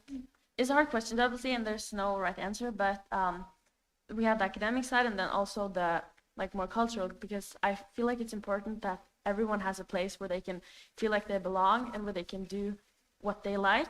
And we have meeting places, but I think that if we develop more meeting places for a wider perspective of interests, then more people can feel included, and then they can, as I mentioned, look back at their youth and know that they thrived, and when they then grow up and want to make a living, they know that their children will also feel like they belong and have a place where they can develop their interests. And but also the higher education. We have university, but a lot of people move away to study, and I think if the studies would have been available here, then more people would have stayed. Yeah. Me and Leah are talking about the same, the meeting places, because I feel like often when I talk to youth about what they're missing, it's that they don't have a place they can go every day. I feel like we need meeting places that are open every day, and not only on Tuesdays and Thursdays. We need a place where youth can go every day, because there are very many who are struggling. They don't want to be at home. They want to go a place, meet people. And often they end up hanging in, the glass house we have, the glass hall we have down, or in City Nord, our shopping mall. And I don't think it's. I think we need more meeting places where they can go each day, so they don't end up in the wrong environment. Yeah, so they have a place they can go and meet other youth that has the same interest, or meet people that have a completely other interest, and they can learn from each other. So I think that's the most important, to have a place they belong. I suppose mine's sort of along the same tracks as well. Like we've kind of been talking about incorporating these kind of youth spaces, right? Like at the moment, different organizations have youth clubs where young people can come in and do different programs and stuff, but usually they're at set times and they might not actually interest young people. So what we're looking into now is kind of having these buildings where young people can come in, like in primary school education and secondary school education. They can come in and they can play board games, they can access the internet, they can do workshops on the Irish language, stuff like that, so that they can just come in and leave as they like, as often as they want, and hopefully like we'll be able to give that like free of charge as well, or like a really low fee, because something that we found in rural areas in the past few years is like there's a lot of cases of substance abuse, so bringing in these like free youth spaces would like do a lot to kind of make sure that these young people have somewhere else to go rather than turning to other forms of recreation. Thank you. So, Aisling, you have worked with a lot of activism projects in the past and also now. Can you tell me more about how you think transnational cooperation projects can help young people to closer to their vision? So I like most of my stuff is taking place on a national level. I definitely think there's something to be found like interconnecting with people from other regions. Like even like just from the last 2 days, I've learned so much about different countries I wouldn't have learned about before, and like different countries and regions do things differently. There's so much that we can learn from each other and take on from each other. Like a lot of the projects I've developed now, like I didn't get those ideas from Ireland. I saw them happening in Europe. I saw these ideas happening in America, and they were like, and they worked really well. And if it wasn't for looking at what other people were doing and learning from them, then like we might not have been as successful as we were in like achieving our goals and stuff like that. So. Yeah. Thank you. Do we have one question more in the back?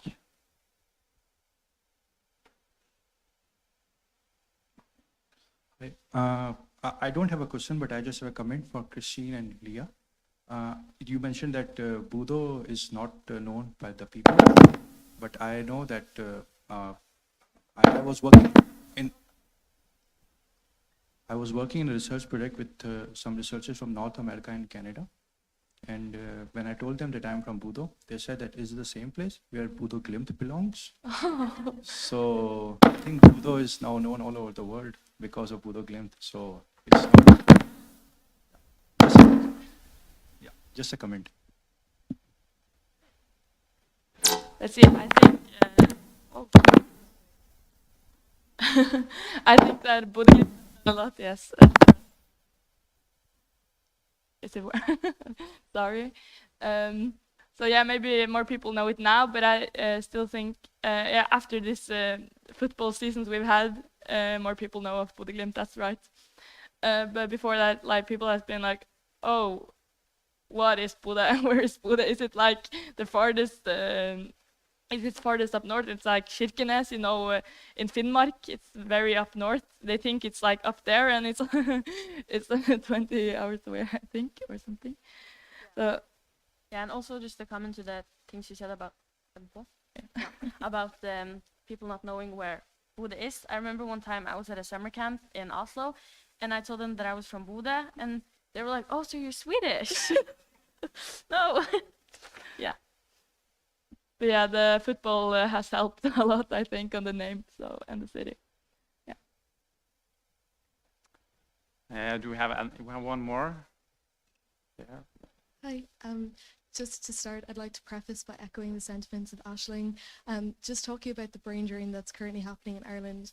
The brain drain is a term that refers to young people, talented, educated young people in Ireland, from rural Ireland, who are leaving their homes to go to, it's inward and outward migration, I suppose, within the country to go to larger cities, so to Dublin and things like that, where there are more like accessible jobs for the degrees they have, as well as better education, and then outward migration towards other countries.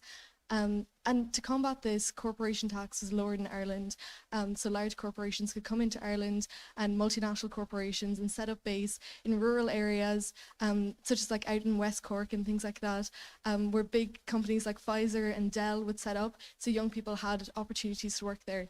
However, recently it was signed in that corporation tax will now be increased in Ireland, and there's a large fear that these corporations will now leave rural Ireland, as the transport links are very, very poor, and they're at no advantage anymore to being there, because it's really hard to import goods in there and things like that, and now the corporation tax is increased, there's no advantage. So we're worried again that the brain drain will suddenly be I guess, exacerbated and increase again. I know that you propose solutions such as having concerts in more accessible areas for young people to socialise and things like that, but for really rural areas such as Gweedore out in Donegal, where it's a Gaeltacht region, so where Irish is predominantly spoken, the transport links are very, very poor, so an awful lot of people wouldn't travel to festivals and things like that, and I don't think it would be a viable solution for that. Is there anything that you guys are working on at the moment to attract young people to the rural regions that you're in, and just small projects that we can do in the here and now that you're working on that we could possibly replicate, I suppose, in rural Ireland? Thank you.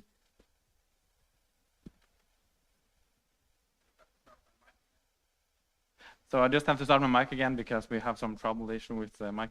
So who feel free to answer the question about how to solve the problem in Donegal? Who has the answer? Well, I don't necessarily have the answer, but as I said, for us Sami youth, we are spread out all over northern Sweden, Finland, Norway, and Russia. We do a lot of like cooperation to just bring in youth to have kind of like workshops and brainstorming to just talk about our rural issues and just trying to create, well, a community and creating smaller like organizations where you actually can work with bigger organizations. You get work through connecting with young people, and then you can cooperate with bigger parties to actually make a difference for the young people and create some kind of jobs depending on what the young people need and want to have brought up. So there is a lot of cooperations to just bring the young voice up into the higher echelons of discussion. So it's not like the young people are barely heard, but we try to lift it up as much as possible. So that's maybe something that might be possible for you guys too, to just create a opportunity for young people to actually be heard. That's probably the first step. I have one thing. If you want to start something up, you can get together with a youth group or just ask people if they want to like brainstorm about how you can, like you said, get your voice heard. So start like a youth group and then maybe connect with a grown-up that can help you like spread the message, and it will be easier to make something in your own region, so you don't have to travel to other places to see something. So you can make your own, try to make your own festivals, search for money, and try to start up by making a youth group and then connect with the grown-up, and then maybe you can make something big. Do you want to comment on something on the... I have a little comment. I think it's a really big structural problem, that is. So I think, as both of you mentioned, making your voice heard, so through student, especially through student organizations, if you have any of that, you probably do. I think that is one of the reasons, but you're talking about a brain drain, which is a really big structural problem. So workplaces is really important, and also being innovative and creating workplaces. So starting your own something like that. I'm not saying that's gonna solve your issue, but I think when you speak of brain drain, I think it's a really big structural problem. So, but at least make your voices heard. I think that makes a lot of difference. And when we're talking about when we're talking about how to make people move to the rural areas and make it attractive, I also wanted to ask Christina and Lea about what type of learning can we do and teach other cities from what Bodø has done in the past about involving young people and working with young people, for example, with the Young 2024 project and other projects for older young people for Bodø 2050 or 2050, yeah, where they try to involve the young people of Bodø to decide how Bodø looks for the future. I think it's important that the grown-ups actually think about that the youth has a voice. And I think that is what Bodø has done the last years. We get to decide, especially in our project, Young 2024, we get to decide what we want to do. And we have resources, and we're 7 youths who can decide whatever we want with help from Nordland, the youth from Nordland. And we have the grown-ups that would just help us, but we can make the decisions. And I think that other cities need to learn from it, because when the youth actually gets to, when we can say what we want to and make the festivals we want to, the places we want to meet, and we can decide what we want, it will make youth from like the city, it makes them feel heard when we can make something by ourselves. Because when the grown-ups make something, it's like, oh, they made something, it's cool, but it's even cooler when the youth gets to decide. So I think that other cities need to learn that give the youth a little more responsibility than you should, because it's not a bad thing. We have a lot of responsibility, but when we have it in our hands, we understand how important it is. And I think that from all of these countries that are, all of you that are here today, you need to learn that the youth needs to get the responsibility to make something. Because if you don't give them a responsibility, they would just be quiet and don't say anything. So I think it's important to give them a voice. Thank you so much. Give them a big applause for that.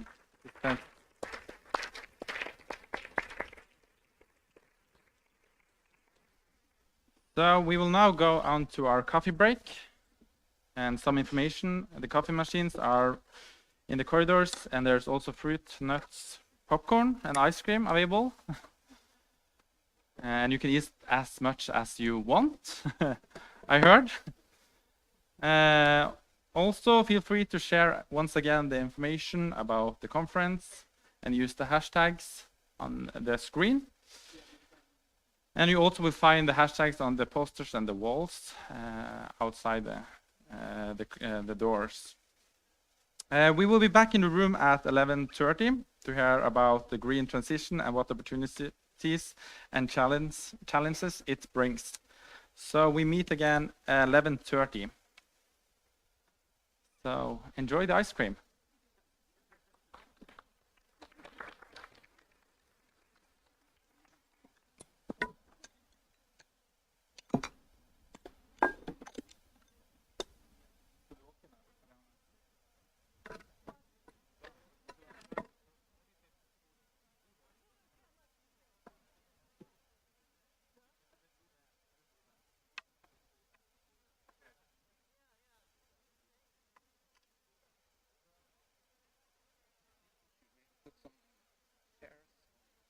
Don't worry.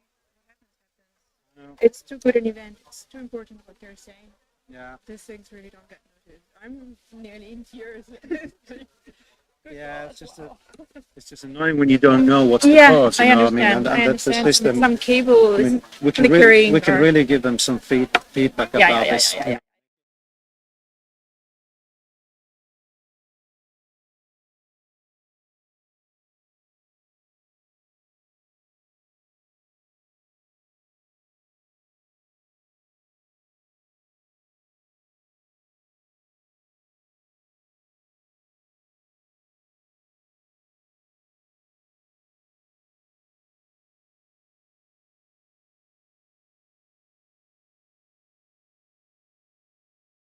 Yeah.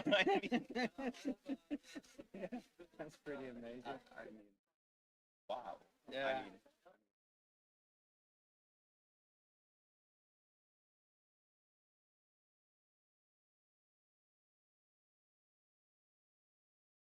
Should be anything coming out from them, but it doesn't sound like it. It sounds like it's the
can fill that if they come in with new bottles.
siste. Jeg bare fikk med den siste bolken, men den var veldig, veldig bra. Ja, imponerende.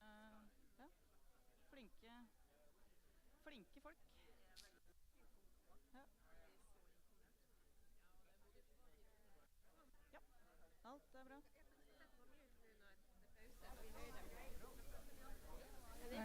Er den ikke på mute, da?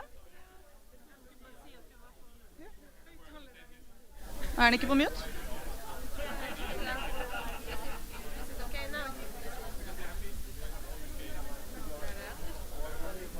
Ja? Ja. Så rart.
Let's see if it works now. If you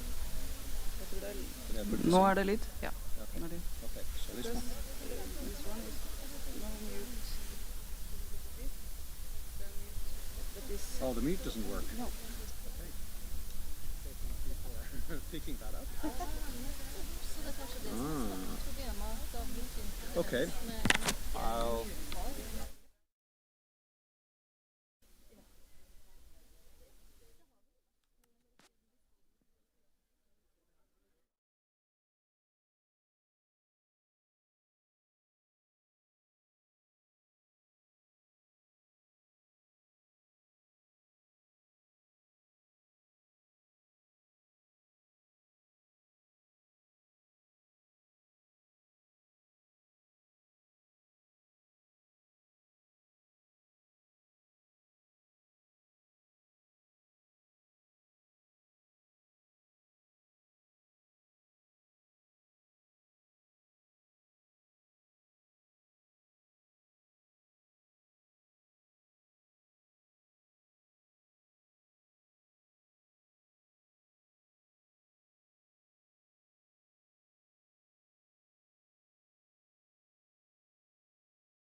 30 minutter, ja.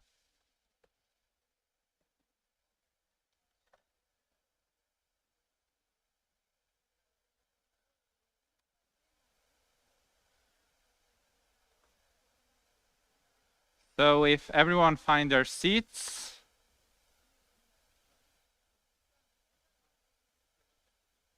And we will soon start.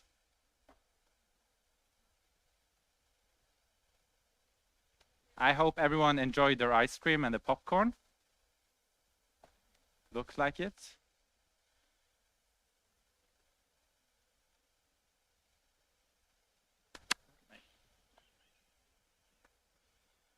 So I want to welcome you back for the next sessions. And I will also welcome the people following us online. And I will introduce the second panel. That's called The Green Shift, Turning Climate and Environmental Challenge into Opportunities.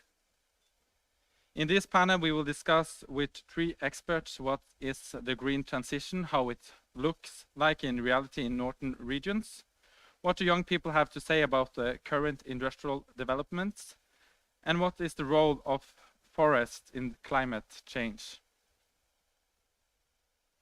And also, if in this session, if you hear some terms or words that you're not familiar with, you can ask Google, of course. But you can also ask someone you're sitting next to, or raise your hand. So before we start, I want to please to welcome on stage Ms. Kjersti Bjørnstad. She is the State Secretary of Ministry of Local Government and Regional Development in Norway, who will give a short opening speech. So give a warm applause to Ms. Bjørnstad.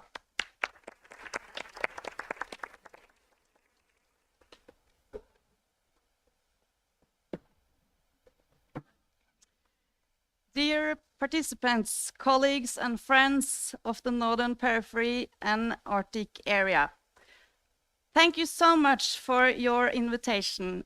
And I'm very happy to welcome you to Norway. And I'm especially pleased to welcome you younger representatives from the program area. It's a pleasure for me to join you here in Bodø and North Norway today. The Norwegian part of the Arctic provides both home and livelihood for almost 10% of Norwegian's population. Northern part of Norway accounts for an important share of all overall value creation in Norway. And this government has high ambitions for the development of the Norwegian part of the Arctic, especially the efforts promoting sustainable development and the green shift be enforced. Technological development and climate change affect the whole of the society. We must become greener, smarter, and more innovative to foster future sustainable growth and prosperity. And we need the voice, views, and initiatives from you, younger people. We have great advantage in the north part of Norway, such as abundant natural resources, place-based research, capacity, and SMEs. The large sea areas are important developing the blue economic. We have thriving cities and towns like Bodø, and we have local communities where industry like seafood or tourism create values and jobs. But on the other hand, we have challenges. To mention some of them: demography and aging, shortage of skilled laborers, and rapid change in climate and the environment. The government's goal is to reverse the negative demographic trends and contribute to sustainable local development. We also aim North Norway to become our center for the green transition. The green transition is one of Norway's top priorities. We share a common interest with the EU in succeeding with the green transition in Europe. We also share with the EU the ambition to build a strong, sustainable blue economic. This band on clean and healthy oceans and well-functioning ecosystems. Norway is in the forefront for the green transition, and it's become to import sectors such as green industry, green shipping, renewable energy, and hydrogen. In addition, we have a mineral industry that delivers necessary raw materials. And we are now developing our battery strategy. This spring, the government's battery strategy was launched. The aim is to develop a coherent, sustainable value chain from the mineral industry to recycled batteries. As many of you would know, a battery factory is under development in the town of Mo i Rana, a bit south of Bodø. For a successful green transition in the north, we need to deliver the skills that the industry needs. And together we need to make rural areas and small towns attractive for younger people. That includes the opportunities for education, for viable local communities, and sustainable future jobs. Young people need to be inspired to be settled down and raise families in rural areas. Regional cooperation and contact across national border in the Nordic North have strong roots. This cross-border contact builds upon mutual trust and understanding. No doubt then that northern part of Norway has tightly connecting with northern parts of Sweden and Finland. As you will know, Norway also has strong and historical relations across the North Atlantic, to the Faroe Islands, to Iceland, Greenland, and to Ireland, and Scotland in west. To no one's surprise then, regional and local governments in Arctic areas have for decades practiced successful cross-border and Nordic and international cooperation. The aim being sustainable economic, social, and environmental development in the region. This well-functioning political dialogue and cooperation is a very valuable framework for tackling or challenge forward on. EU's Interreg program facilitates and support on regional cooperation. They contribute to the green shift, innovation and digitalization in rural areas and in small communities. I consider the NPA program an important tool for implementing Arctic policies on the ground. I really appreciate the opportunities that for Norway and for Norwegian actors delivered by the Interreg NPA program to collaborate and exchange knowledge and experience across national border in the Nordic Arctic. The NPA program's area covers territories separate by long distance. Despite, or maybe because of this, there are obvious similarities and links between our different countries and regions. These include cold climates, sparse settlement structures, challenge for connectivity and accessibility.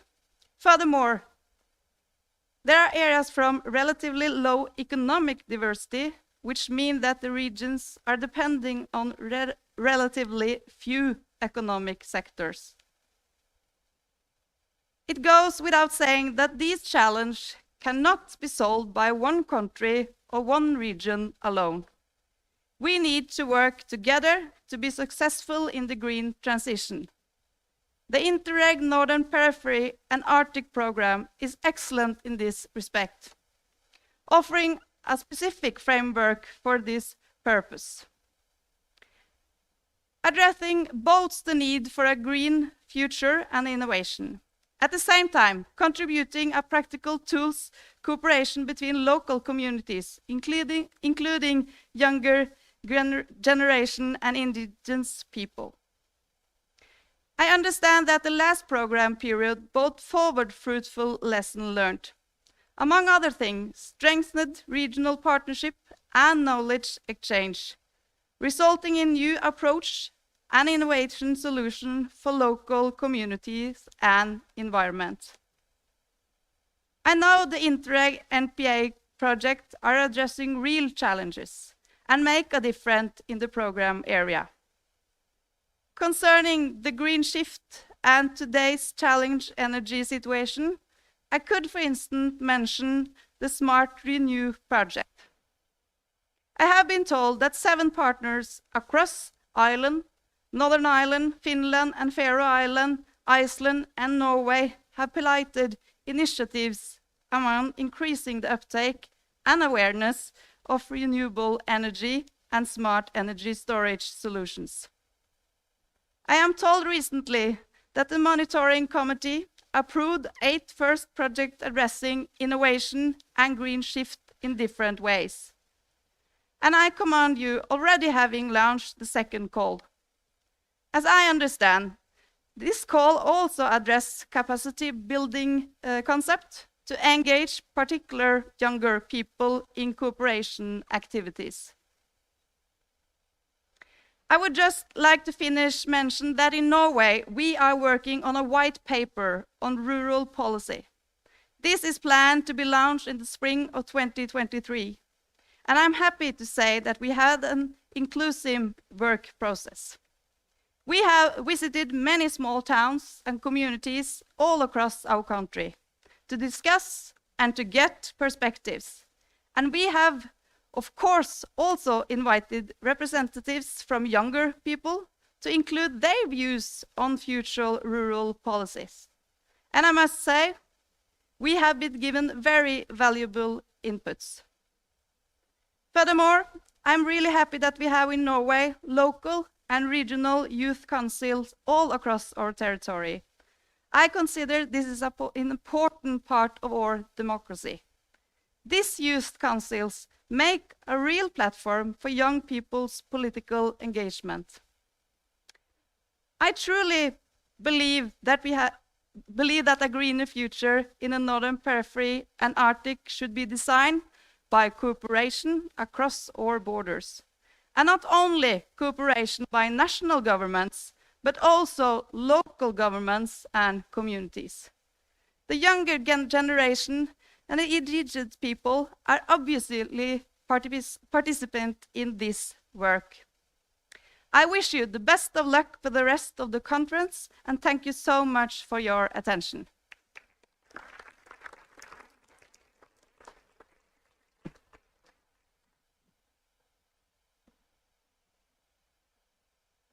Much, State Secretary Ms. Bjørnstad. I will ask the speakers to come up for the stage, to sit on the stage. The first speaker is Mayor Karianne Bøkstad Andreassen, the Mayor of Nordland. Earlier today, I mentioned her bio, so I don't need to mention it again. The other one is Ms. Eimer Manning.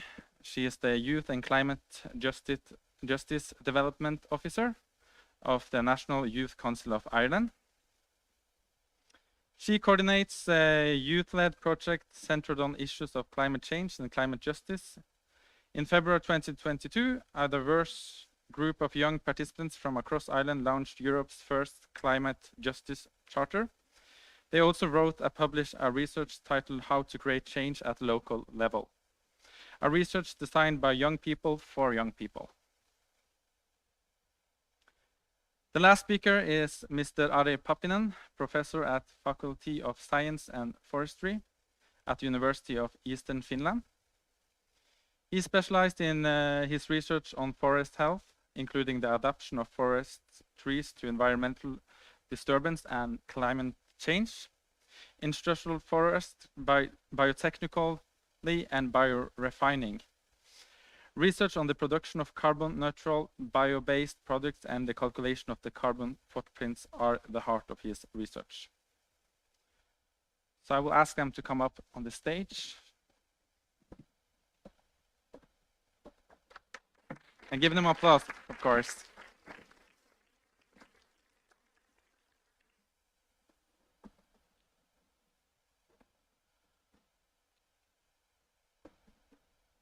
So first of all, welcome to Bodø. Nice to having you here. Thank you very much. I want to ask a question first for Mayor Bøkestad Andresen. The first question is, which green industrial development are taking place in Northern Norway? And what challenge and opportunities do they bring? Okay, well, first of all, I need to find out if this is working. Is it? Yeah, thumbs up. I just can't hear it. I'm sorry. I'd just like to point out that in the region of Nordland, we are the second largest hydropower producer in our country, and we produce about 10% of our electrical power, and that is all renewable. And we do, of course, with these big industrial investments coming in, we do need more. But I think this is one of the reasons that as we've touched earlier, that our areas are interesting for the new big green industry. So we do have a handful of green industrial developments going on, and the one that has come furthest was already mentioned by the Secretary of State. That is the battery factory in the city of Mo. They are going to produce clean next generation battery cells, and they have already started preparing the building of their factories. We also have an ongoing establishment in the city of Narvik, which is in the northernmost area of our county. They are establishing a hub for green industrial development, including hydrogen and renewable energy and green steel. We also have a planned hydrogen plant in Glomfjord, which is a smaller place, but they have a lot of abundant hydropower. And I know Ms. Bjørnstad is going to visit Glomfjord later today. And we also have the hydrogen is planned for use in buses and ferries and so on. And we also have plans in the city of Mosjøen on hydrogen production in particular. So those are the big developments going on, and it's all under the umbrella of green industry. You mentioned challenges and opportunities. I think one of the biggest challenges is, of course, getting the workforce in. We both need highly educated people, and we need people without higher education. But I think these sort of industries are so interesting that may not be the biggest problem, but the challenges that followed you are that many of these people may have a partner that don't work in the same industry. We need jobs for them. They have families, hopefully. We need to build a local infrastructure with kindergarten schools and housing and support and activities. We as a county, we need to offer collective transportation. And all of these are, of course, challenges, but also opportunities for these areas to grow. And that's the biggest opportunity, to produce growth and to have control from day one. And therefore, finally, I would like to say it's very important that we do involve the local societies, communities, municipalities, but in particular involve the young in these areas to help develop these plans. And we as a county council, we assist the municipalities in this, and maybe we could be even better at involving the young locally to make sure that these big investments, that they are sustainable. So yeah, that's maybe too many words, but that's what's going on in Nordland right now. I think also it's for Eimer, it's for us that in Norway we're not familiarized with your title or your work. You work as a Youth Climate Justice Development Officer. Can you tell us more about what you do in your role? And in the parts of what Karianne mentioned, can you also tell us how, as this type of works how can you do a work on those type of work in Ireland, for example, or in other places? How can you involve? Yeah, sure. So I'm going to first explain what climate justice is for those who might not know. So we're all very aware what climate change is. But climate justice is slightly different. It's as we are shifting to a more greener economy, it's ensuring that nobody is left behind when that happens. So typically, those who pollute the least are often affected the worst by climate change. So climate justice, the way that I like to phrase it is, it's caring for the needs of people while we care for the needs of the environment. So I'm probably one of the only people in the world that would love to wake up one day and my job be gone. I would love to not have to do climate justice work to ensure that people are protected. But while climate change is ongoing, of course, people's needs are also ongoing, ensuring that they are supported in that change. So we're talking about the green shift, obviously, and I've mentioned, or people have mentioned, the green transition. Sorry, I have something in my throat. Apologies. But we also focus on what's called a just transition. So just in this case means fair, a fair transition for all involved. So as we turn with the green transition from a non-environmentally friendly world to hopefully a more environmentally friendly one, we also want a fair transition, a just transition for people. So if they are asked to leave their jobs, which might be environmentally unfriendly, how do we train them to then work in environmentally friendly jobs? And how do we do it for free? How do we make sure that people's livelihoods aren't affected as we change into a more environmentally friendly world? So that's the background of my job. And I mainly do this work with young people in the National Youth Council of Ireland. So myself, please don't boo me out of the room, but I have always lived in Dublin, so I am an urban dweller. But because we are a national youth council, I work with both urban and rural young people, and we take all of their considerations into an account when we're making policy. And hopefully later on, I can talk to you all about a wonderful project that was done last year, where a group of young people, rural and urban, got together and created Europe's first ever climate justice charter. And they want as many organizations and institutions to sign that charter as possible. If any of you would like a copy of it, it's downloadable for free, so I'll show you where to get it later. And they also created a fabulous resource called How to Create Change at the Local Level. And using that to speak about what Miss Kariana spoke about there, one of the main issues that we have in Ireland with regards to energy and the green shift is that just transition piece, especially for rural communities. Only last week, about a week and a half ago, Ireland made burning peat illegal. And peat burning was one of the most important and most accessible means of heating for homes that are in rural communities in Ireland. And now it's illegal for those communities.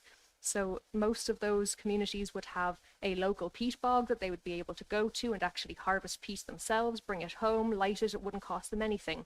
But now, with the energy crisis that we're currently in, they are now realizing, well, we don't have the money to heat our homes anymore. So that would be a climate justice and just transition issue. And we're currently working on that with a climate justice project this year with young people. So that's how they all link up. So, Ari and Kariana, a majority of all forests and forest farms, also in Scandinavian forest and ocean, the biodiversity is collapsing. Is there any way to find a balance between the conflicting interests? Even researchers have different opinions and views on this. So if Ari starts, what's your idea of how to solve this problem? About forest? Forest and diversity about conflicting interests. Yes. Yes, there is actually a lot of debate ongoing at the moment about using forest as a carbon sink and carbon storage in Europe. And actually, I recognize that there is in our parliament is also the debate ongoing about this biodiversity and preservation of our forest for the carbon storage. Dealing with the climate change, it's very often we forget what is behind the climate change and increase of the temperatures and carbon dioxide. It's not actually the forest or oceans, it's the oil, gas and coal. So when we think about the green shift and green transition, we always need to put the cat on the table and see what is causing the climate change. And then we can start to think about how to figure it out, how we can mitigate and adapt to the climate change. Certainly forest has part of this mitigation and adaptation issue. But if you think about the natural forest, there is no there is no cutting happening. If you think about this kind of forest, of course it's difficult to find, but it's not either carbon sink or a carbon release. It's more or less in balance. Carbon is releasing when the trees are decaying, dying, and carbon is capturing when the trees are growing. So forest can take care of themselves. They can capture the carbon, what it releases, and it can bind the carbon. But if we think about, we should also be able to give the forest the task to capture also the carbon, what is coming from the fossil sources.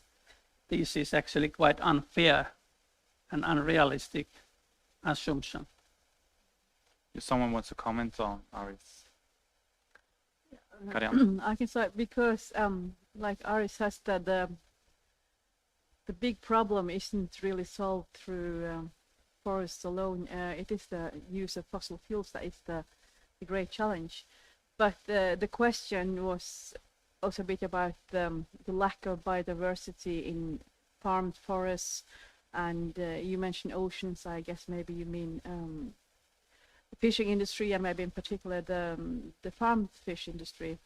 But I do think there's a balance between everything. We need to see both sides. And as Ari mentioned, in a forest that isn't being touched, it doesn't really, because there's not many new trees. It's not being cut, therefore not the young trees that are growing rapidly. They bind the most CO2.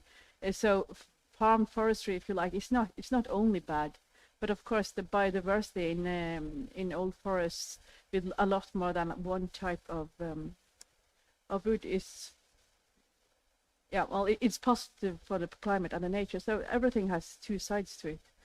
So I think when we have, it's important to address the main issue always.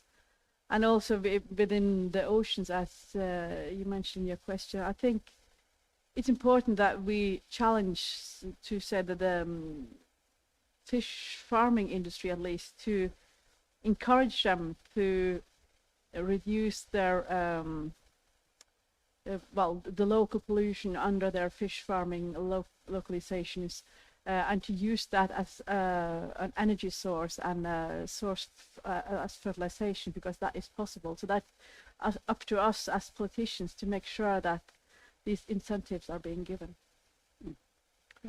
I'd like to come in on the ocean piece really quickly. I have a bit of a strange background for getting involved in youth things. I actually have a master's degree in marine sustainability and then somehow got pulled into youth.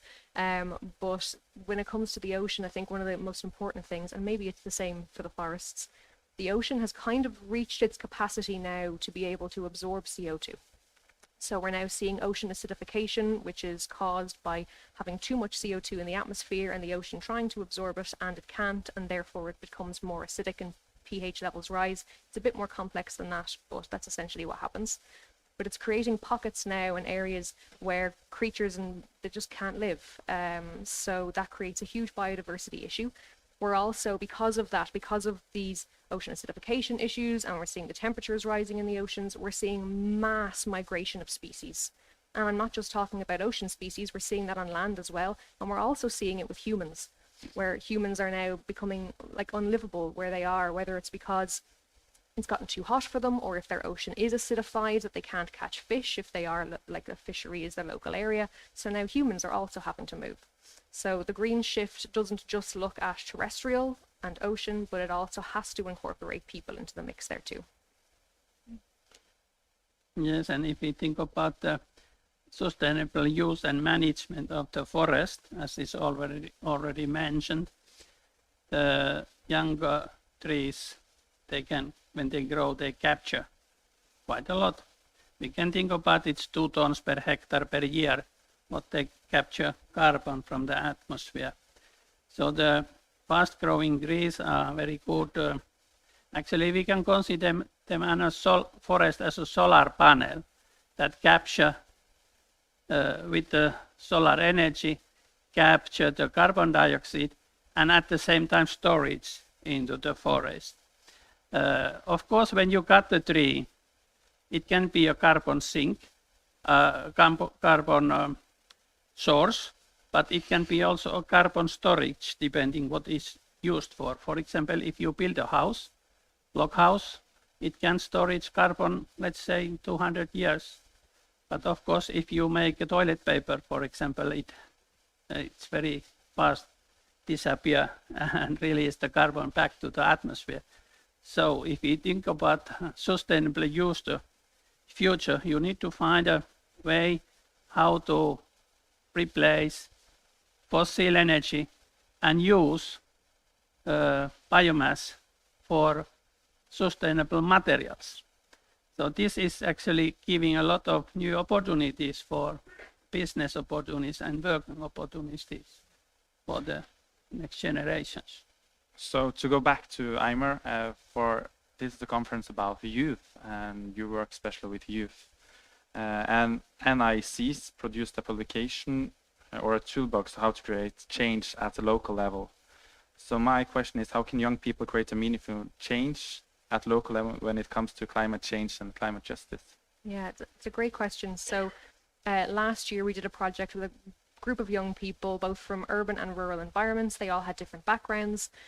Some were asylum seekers in Ireland, some were from the LGBTQIA+ community, some were Indigenous. So we had a really broad mix of young people involved. And they wanted to know, if we were to create change, how do we actually do it? Like, from our own local levels, we all have different localities, but how do we create change there? And we identified 2 main ways. So the first is through meaningful political engagement. So that involves understanding your local level politics. How does it actually work? Who are the contacts in your local area that you would need to communicate with? And then it's getting involved in those political systems. Now, I have to say that Ireland is actually quite good at involving young people at the local level. We have so there's 2 national youth councils in Ireland. There's ourselves at the National Youth Council of Ireland, but there's also one called Comhairle na nÓg, which stands for Youth Council in Irish. And the young people who join Comhairle na nÓg are actively asked their opinions on policies that are coming up in the Irish governmental level, and they can then feed into those policies. So we are quite good at involving them, but that might not be the same for every country. If you don't have a National Youth Council in your country and you would like to discuss with me about how to set one up, or why is it important, or why would it be meaningful to have one, please do come up to me afterwards. And the second that we identified after the political level is what we call do-it-ourselves activism. And this spans a huge range of different initiatives and programs that can be done, from grassroots level to joining youth work programs, and many, many more from schools. So the resource that we've created, it is in the Irish context, but I think you would all find it interesting to see if you could flip the resource that we have created into your local context. So it is free, it's downloadable, so feel free to come up to me and I'll show you where to find it. One thing that is really, really beneficial for policymakers, and not necessarily for young people, but also for young people, is there is a quiz in it about, is the event that I am creating for youth actually meaningful for young people? And it goes question by question to make sure that whatever program or initiative that you are designing, it actually is going to make a difference for young people in their lives. So even just for that quiz alone, I think it's a hugely beneficial resource, and the young people created it themselves, and it's very in-depth. So please do come up to me afterwards. I'm happy to share it with all of you. But to the end of the question, how do you think using this toolbox, how can it change on the climate and the change of the climate justice, and how can the young people engage in the local and municipalities or this toolbox for change of climate justice to go back to the green transitions?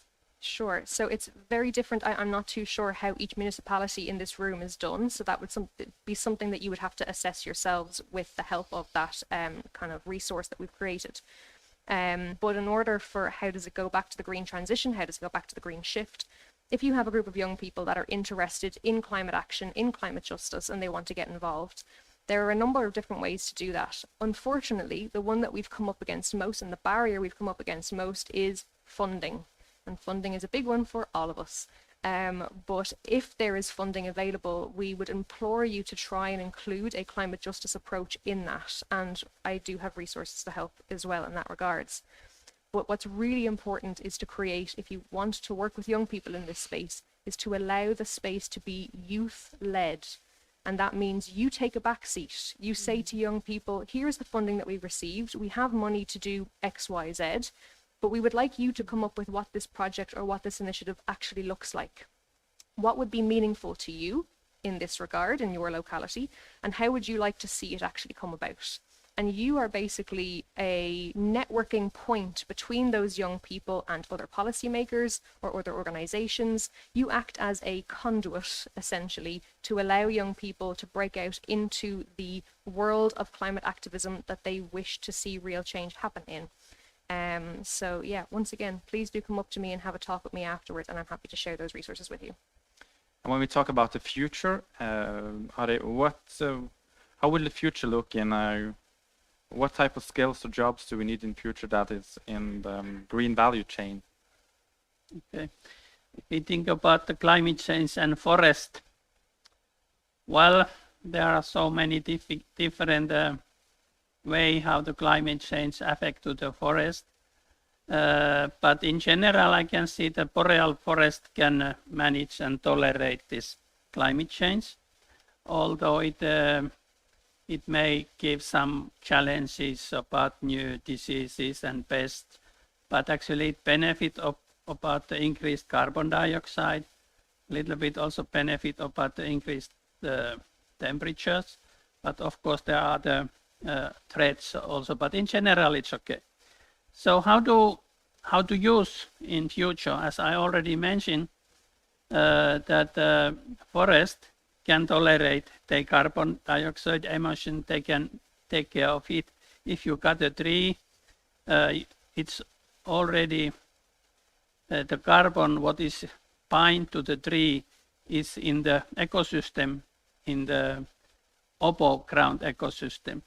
Of course, if we release the below down carbon to the ecosystem, the carbon dioxide increase. But anyway, the trees can be used for many materials. As I already mentioned, we need to change the energy to green some way. Nuclear power, wind power, this kind of things. And get rid of this kind of energy what increase the carbon dioxide in the atmosphere. But the materials, actually it's difficult to replace from nuclear energy or so. So we need to anyway use our forest resources, natural resources for materials. And there are a lot of different possibilities to find jobs, planning, also in manufacturing, also making carbon footprint calculations. And so there are many opportunities in the future also. But we need to remember that we need to somehow solve this cause reason about this climate change. And then we can utilize our forest for different materials. There are plenty of different possibilities in that field. I think also Ms. Kariana also wanted to comment on something. Yeah, well, mostly to what Emer said. I think it's very useful information, and I think it's something that all of us would like to look into, how you do it and how you allow the young to develop these things by themselves. And I think looking back on what's been said earlier today, we had the youth panel earlier, they described their situation, and many of them meant that they need more meeting places from their 13 and up. We've also heard that it's important that the young are allowed to actually make create their own projects, like the two representatives from Young 2024 in Bodø, and as Emer as well said. And we also know we have, especially in the rural areas, we have challenges with reaching out with education, with other sorts of activities that maybe some of it may be digital. So I think we need to make sure that we let the youth and our young take a bigger part in the decision making. We need to give them resources, but we need to challenge them in the broader picture and to solve some of these problems, because I know they have better solutions than we do.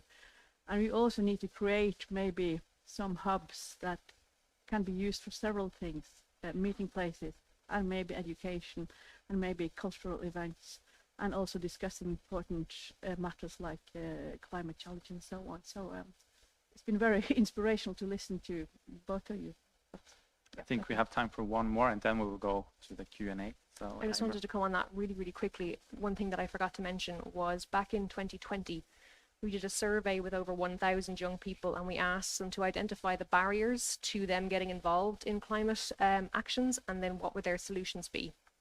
The largest barrier by far was not being listened to by policymakers. And the by far largest solution was simply creating a space for them to get involved with it. So when we heard our young people speaking earlier on, and they were talking about having those spaces, it's really, really important to have a space where they actually can engage with policy. But I also want to stress how important it is to have a space for them to engage not on policy, just to engage with one another. That's where an awful lot of their ideas and initiatives come to life.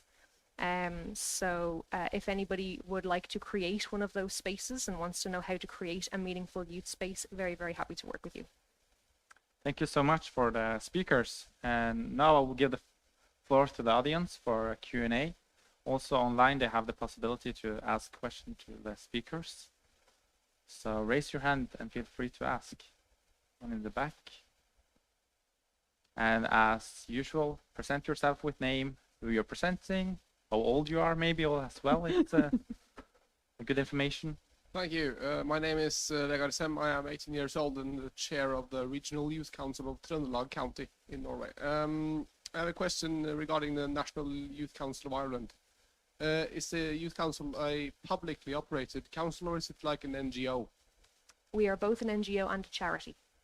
Right, so it's not operated technically by the state? No. No. Thank you. No problem. Anyone wants to? Maybe we also can discuss a bit about that question, because I know in Norway it's also a discussion to have a youth council. So maybe that's someone. I know Karianne is also working a bit about. Because and as our regional youth council is well aware, represented by Håvard here, we have from Nordland for quite some time tried to push on to get a national youth council established, but we think it should be like a governmental or departmental responsibility, because we now by law all municipalities and all county councils are obliged to have councils for young people, for elderly, and for people with disabilities. So that is in place, and it functions. Some places it functions okay, and some places it functions very well. But we think that's also necessary to have this at a national level. But we think it should be more maybe than an NGO. We think we need the government to take responsibility. Yeah. Is that something you've tried? So I will point out that a lot of our funding does actually come from governmental bodies, even though we are an NGO. But our government is it's rather good at setting aside large pots of their budget for NGO funding. So it means that every NGO who wants to apply for that funding has to apply. It's not just given away, but the government then kind of selects who gets the funding and gives out the funding to those organizations. The National Youth Council has been very fortunate that for the past, I want to say 15, 20 years, we have been able to avail of governmental funding, but we ourselves, we work alongside the Irish government quite closely. But we are not a governmental body. We are still an NGO, but there can be that synergy there, even if you are not a governmental body. So it can still happen and it can still work, and it certainly does work in our case. May I give one comment before you take from the audience more questions? It was a discussion about the young generation, and then the topic about this was the green transition. And so I have noticed that there is some kind of, how do you say, threat about some young generations about this climate change. And I think it's not fair if we think about the fair and justice, just leave the solution to the younger generation. So I know they can solve it, but I think because I'm working with the younger generation every day as a university teacher, and we are trying to empower the students to take care of the sustainable future. But I can recognize the issue that they feel that it's not fair to put them to solve the problems what we have caused. Of course, we should start the work and show the way, and they can continue or make their own way, but we should start it at least. Thank you so much. Do we have any further questions or follow-ups? One over there. So if you get the mic.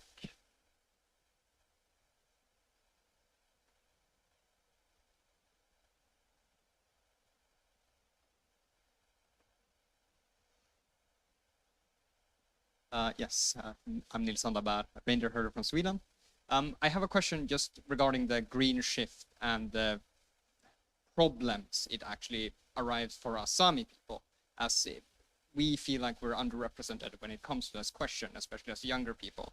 The question is, how do we get some kind of representation of any issue that is completely out of our control, and we have felt the brunt from climate change and earlier colonization through hydropower and windcraft? How can we get more listened to and active in the discussions so we actually have our voice heard for the lands that we're supposed to be using in the future and actually can use in the future, instead of it being just a water park or like windcraft park? How can we get into the more discussion and actually having us listen to?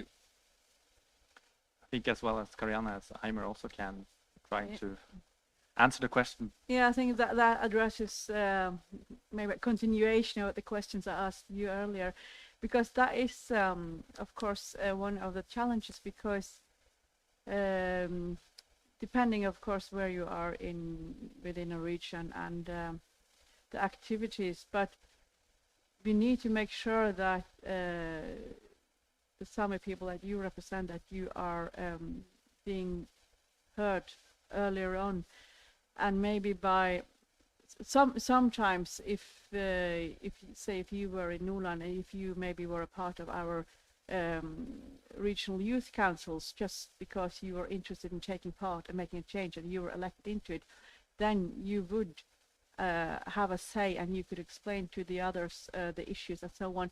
But there's nothing like, there's no continuation, or it's not like a spot that's dedicated to Sami people in, for instance, our youth councils. So we need to make sure that we have a better way of inviting you if you're not part of the councils that we do have, and other sorts of organizations. We have to make sure that you are invited in, and you also have to knock on the door. So I think it's important for your colleagues here, say in this region of Norway, to make sure that you knock on the door to the local politicians, to the county politicians, to the municipality youth councils and the regional youth councils, to make sure you are being heard. The system might not be good enough, so I think we have to discuss if there should be other arrangements to ensure it. But I think talking about it is a very good start. But yeah, I think also we can adapt it to, if you take in a broader aspect, we can discuss how minorities, young minorities in, for example, in Ireland, as you know well, how can they be a part of involved in the politics and making of policy making? Yeah, so I agree with what Kariana said, and I will come back to it. One thing that you said that really makes me sad is when you said we feel like we have no control over it. And I don't believe that any citizen from any locality should feel like they have no control over what happens in that locality. So there was a few things that happened that created that shift for young people in Ireland to be included. The main one was something that Kariana said, that if the door is shut, knock on the door. If the door stays shut, knock louder. So once again, there are two different ways of kind of getting that door open to you. The first is through that political system. So it's finding out how your municipality works, how your local government systems work, and then trying to, without trying to sound too military-based, infiltrate it and try to work out how you can get what you would like across that border. But the other way is that if your government seems to just have that door shut and they don't want to open it at all, then it comes into do it ourselves activism, and then it's really banding together to make your voice heard. So please come up to me at the end and I'll give you a copy of the resource that we have. I feel like if you adapted it into the Finnish for your own municipality, it would really be beneficial. But absolutely, if you, I will say to any of the adults in the room, if you are in a space to be able to open doors to young people and listen to what they would like, please do so. If you are worried about having young people in your space, or if you would like to do it but you don't know how to reach out to young people to get that connection, there are definitely ways that I can support you in that. So please do also reach out to me after this session. Do I want to say something? I was listening to the younger generation in the floor here, and I was very impressed. Actually, they had the solution for all these questions, what I was listening. They need some space. They need the possibilities to get access to the reference groups, and they was talking about sustainable use of natural resources through utilization and preservation. So we just take and give them opportunities to be able to do that. My very last point is that if you are a young person, your vote really matters. So make sure that when you are reaching election age, that you are researching who you are voting for and vote in the people that have actively said that they will listen to you. That's a huge part of it as well.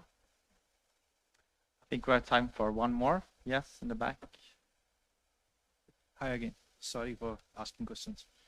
Kirsty Bjornsson mentioned that the one of the main problem in Nordland is the brain drain from Nordland. And I think it's the same for all the Interreg region, maybe. And also, we have, but we need to make Nordland to have a bigger role in the green transition, right? So if we say that we have to convert the challenges into opportunities, do we have some programs in which we can give some support to the industry, which is very, already contributing a lot with the taxes, to give some support to the industry to hire some new, young generation people for 2 to 3 years? Do we have some such programs to support the industry to hire youth for 2-3 years, or are we planning something on that? Because it will help them to stay a little bit longer in this region, and then before they, plan to go outside Nordland or, in the Interreg region. Yeah. So the question is, we have some programs, for example, trainee programs or something to help people move to Nordland and stay in Nordland? That is the most, the standard trainee programs are becoming more and more popular and accessible within many lines of education in Nordland as well. And there's a good sort of cooperation between education, higher education and enterprises to offer this this sort of involving and inviting young people to come here and stay here. And we have an example here on the front row. Julia, she's working at our international office at the county council, but she's a trainee. So, but we see that a lot, especially within the industry. But there are lots of things that could be done differently and better, I guess. But I can only talk for the county. When we also try and help the local businesses and the local municipalities that come to us, and we do invest and finance quite a lot of programs that are individual. So that is our aim, but of course we could discuss more possibilities. I also know we have something in Norland called 1,000 Jobs that also was in the summer starting. That's also something they're doing with the organizations to have 1,000 new jobs for trainees or in Norland. So, is there any further question? Nothing. And we finally we from our offices where Simon and I are engaged in the county council, we hand out 1.5 million Norwegian kroner every year to the municipalities to engage young people in summer jobs, young from the age 13 and up. So that's a very good way of spending our money. Thank you. I think we can take a short question. We are almost into lunch break, but short question. I won't delay lunch. That would make me very unpopular. It's a recurring theme about giving youth a voice, and I think it's really critical with the green shift. And I love the diversity of the panel, by the way, so I'll ask the question to all three. One of the ways technically I think this could happen is by ensuring youth-proofing of general consultations, because we've heard things about political voices, but actually the things that will change climate change for us is mostly related to larger things. It's not actually individual actions, it's concerted individual voices coming together. And I think the youth, especially younger citizens, have a much bigger voice than many other people in this. And it's enabling that I think that's critical. And the more I thought about it, the more I thought about, we used to talk about rural proofing things so that there wasn't marginalization for peripheral areas in terms of national decision making. And I'm wondering more and more, is there a youth proofing requirement for consultations? Would that be a way of having not just politicians, but also those critical civil servants who actually make a lot of the decisions, force them to actually mandatory consider younger citizen voices within decision-making processes, just like your views on that? This is mandatory in Ireland, which is wonderful, which is why Corlin and Ogue, the youth council that feeds into the government, is set up.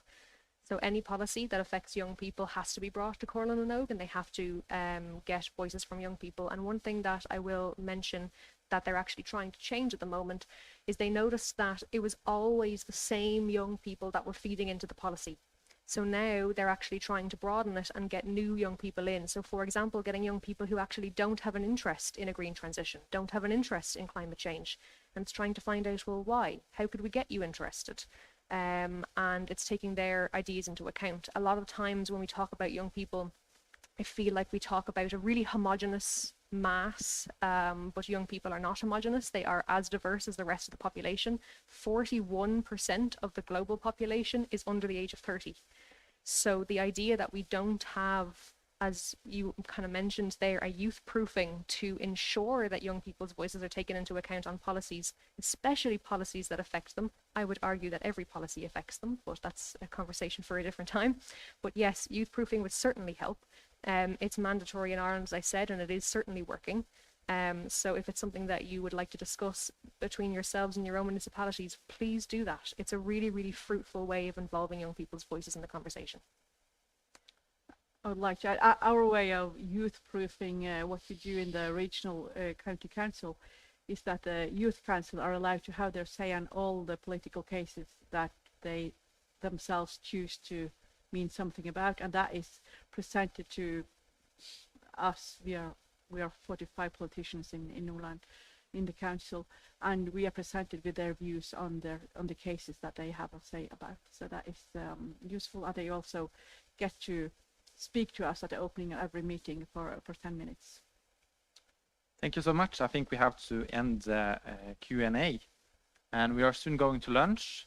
And thank you very much for the speakers. Give them all applause. So the lunch is served in a hotel restaurant, and we ask you to please be back 1 hour or Okay, 1:15. That's fine. So less than an hour to eat. So we'll be back 1:15.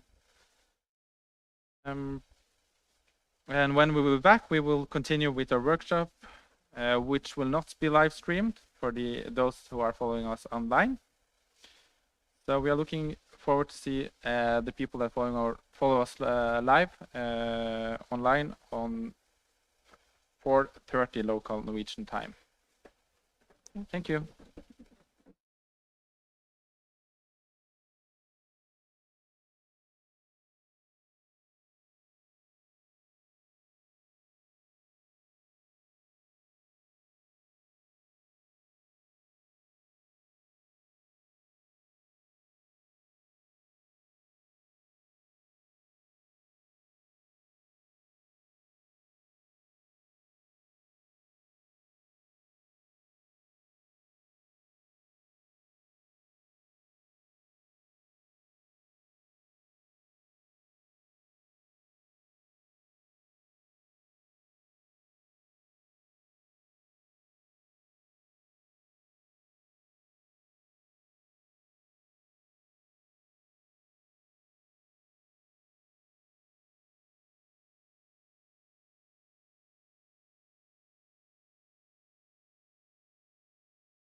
So if everyone finds their seat once again, we will soon start the last session.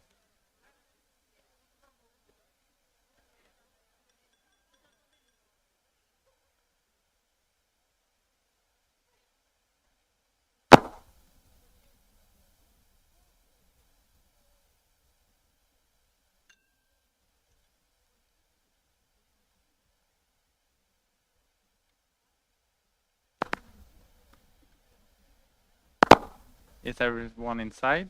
Yeah, almost. So if you find our seats once again, we will soon start.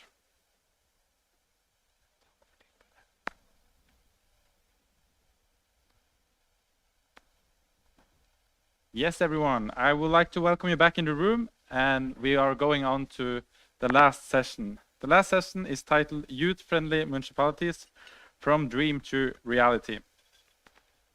In this session, we will hear 2 examples how the voices of young people are reaching the local politicians, and 1 example of youth-led initiatives that help Icelanders to choose who to vote for in 2021 parliamentary election.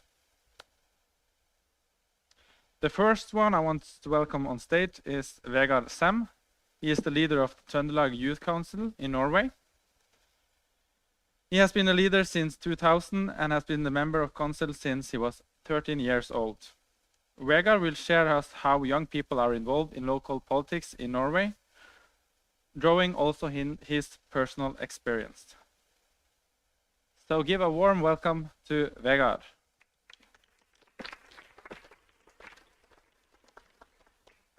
Thank you. There we go. When I was asked to hold this presentation, I was told to make a boring presentation so that all eyes would be on me. So I hope you need to give me feedback afterwards whether I've succeeded in that. I might have good reasons to say I have succeeded in making a boring presentation. Anyways. My name is Vegard Sem. I am 18 years old and from the municipality of Skaun in Trøndelag County, which also is this year's European Region of Gastronomy.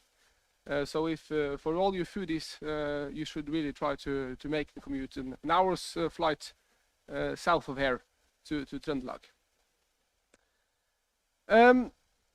I have been a leader of a regional youth council for 2 years and a municipality youth council for 4 years. In total, I also was a member of the regional youth council for 2 years prior to my start of my leader period in 2020. So I have 4 years of experience in youth participation on a regional and municipality level in Norway. Right. And I will start with a bit general about youth council first of all. We need youth councils to improve our political systems and to improve our democracies. We need for young people to explain to politicians and other decision makers what are their views, how do they want society to develop. On a legal level, we also need youth councils because we are obligated to hear the voices of young people. It is not only we have obligations in the Norwegian Constitution and in other internal laws in our country, but above all we have international obligations. The UN's Convention on the Rights of the Child states clearly that young people have a right to be heard in every matter concerning them, and the UN's goals of sustainable development are just the same. As decision makers, both in administrative and political bodies, we are obligated to listen to the views of young people in every matter that concerns them. Lastly, I would argue that our democracies depend on youth councils. This might sound like an overstatement to some of you, but in a world where democracy is in decline, there is one thing we can do, and that is improve our democracies. And the way to improve democracies is to include more people in our decision making and make sure that our processes of decision making gets broader and broader every day. And that is why youth councils are absolutely imperative. In Norway, every municipality and every county is, as of 2018, obligated to have their own public youth council.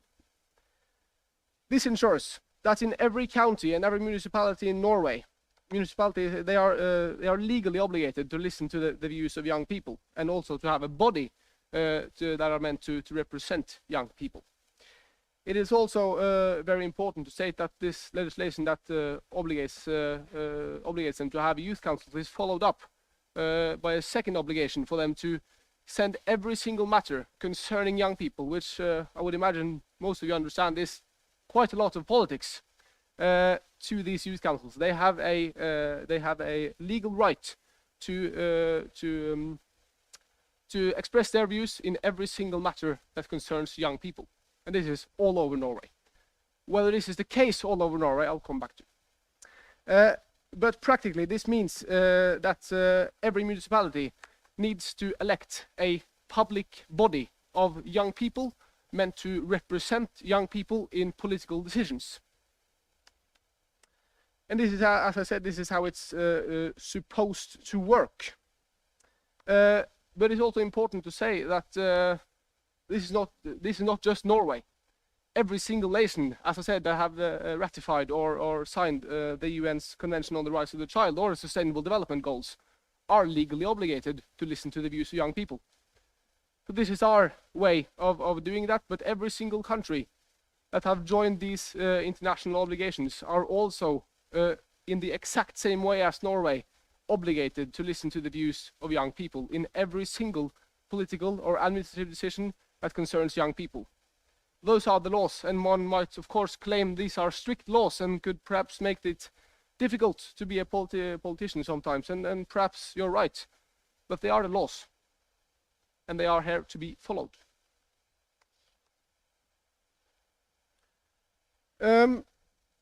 The Norwegian legislation was introduced due to a combination of multiple factors. Sorry. First of all, our international obligations to the UN. But secondly, and just as important, they was introduced due to a understanding from Norwegian politicians and people that the views of young people are important in decision making. Also, before before we mandated youth councils in 2018, we had hundreds of well-functioning youth councils in Norway. I hear there are different traditions here. In Norway, the clear tradition is that the youth council is a public body operated by the council. That's the tradition in Norway. But as I said, we had hundreds of well-functioning youth councils. And I'll say something about why these are well-functioning, and there's really one point that especially is important. What defines really the youth council is that some of them gets a proper administrative resource, which is the key to success. In the same way that there is not a single functioning council in the world without an administrative resource around them, and there's not a single functioning parliament in the world without administrative resources, you won't get a functioning youth council without administrative resources. This is also something that drives costs for young people up. Costs for participation of young people up. But my point is that if you go into youth participation with an understanding of now I'm going to save money, then your general way in is wrong. Democracy is not about saving money. Democracy is about making broad political decision-making processes. And that also goes for young people. But does it work? As a member for 4 years and a leader for 4 years also, I would claim to have some understanding of whether this works in Norway. And the clear view in my point, on county level, this works all over the country. But counties are of course much larger than municipalities. I would say that in my home county of Trøndelag, perhaps 85% of the municipalities have youth parliaments, youth councils. Of them, perhaps 75–80% work. As you hear, there are a lot of municipalities also with, technically, with youth councils that aren't functioning. And that's something we are working on. But the main issue here is that in those 80% of municipalities in Trøndelag County, young people have a clear view of how they should participate in politics, how they should get their views forward. And that is a democratic, huge advantage to these counties. And also, we see now, 4 years after this legislation was ratified, that the elections next year are full of young people having served in youth counties, youth councils, and youth parliaments. Meaning that this also serves as a recruiting process to getting people to engage in politics and getting young people to engage in politics, a problem which is universal across the Western world. So I would argue this is a learning process and it's a democratic process. Secondly, we in my youth council in Trøndelag had a survey last year, which almost every mayor in all of Trøndelag answered. In this survey, 85% declare that they found it useful listening to young people, listening to the youth council speak in their main political body, meaning they have given their youth councils the right to come to the main political body of the council or the county or the municipality and express their views. 85%. I would. That is a rather impressive number, actually, for legislation that is 4 years old. If I go over my 15 designated minutes, could someone scream out? And then, why the Norwegian model? Why should we obligate every municipality and every county to have youth councils? Well, firstly, the Norwegian model with obligations like this is a proper way of doing youth participation. All across Europe, also in Norway before 2018, we had tons of halfway solutions, as I would call them. Solutions that perhaps took care of the most important things, but didn't really get to the core of the issue of getting young people engaged. By legally mandating youth councils, first of all, you give the young people a clear understanding that they are being taken seriously, in fact, so seriously that the parliament decides to mandate councils, counties and municipalities to have them. That is a very important thing to declare to the young people, that we are actually interested in listening to you.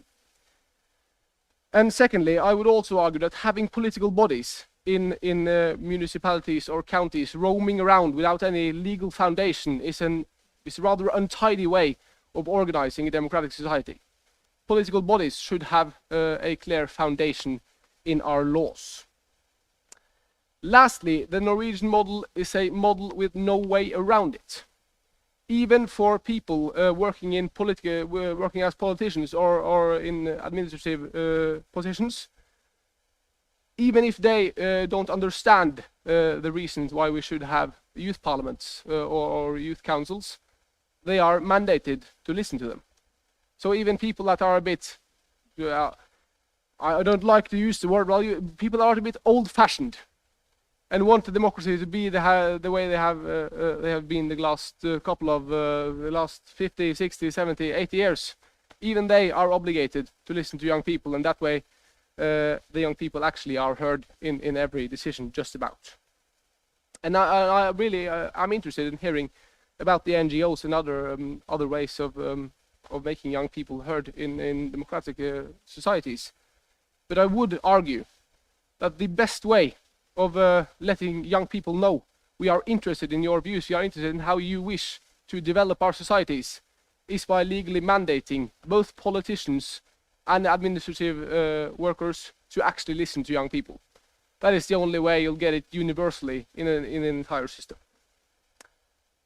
With this, I wish to thank you for your attention. I hope I have learned you something, and that you can teach you something, and that you can take this knowledge home to your respective countries. And I'll close up with one remark. Democracy is not a static yes or no question. Democracy is a process. and the second we stop developing our democracies, we have lost. Thank you.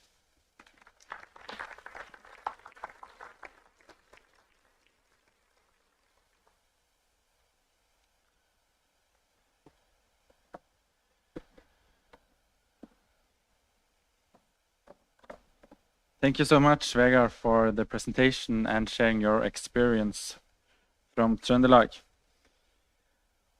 We go over to the next speaker on the stage. The next speaker on the stage is Avia Helene Barlak Pregård. She's the project manager at UNICEF Greenland. She has a master's degree in sociology and pedagogy and education from Aarhus University. Avia has worked with children throughout her working life as a primary school teacher, as an administrative employee. Avia will present the work of UNICEF in Greenland and the Children's Council that serves as a forum where young people and children in Greenland can reach out to the politicians. Avia, the floor is yours.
Can you hear me now?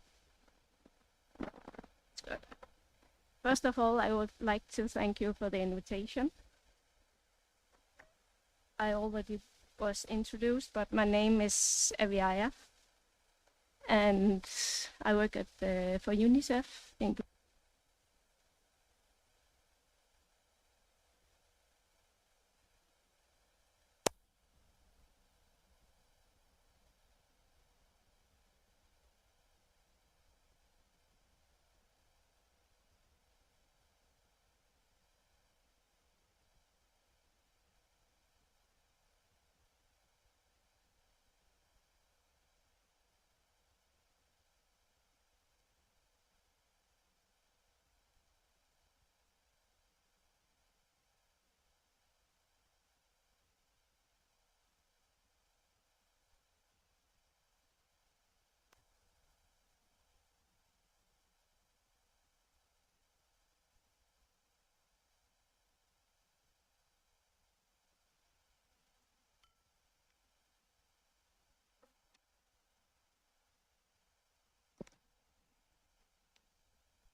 Can you hear me now?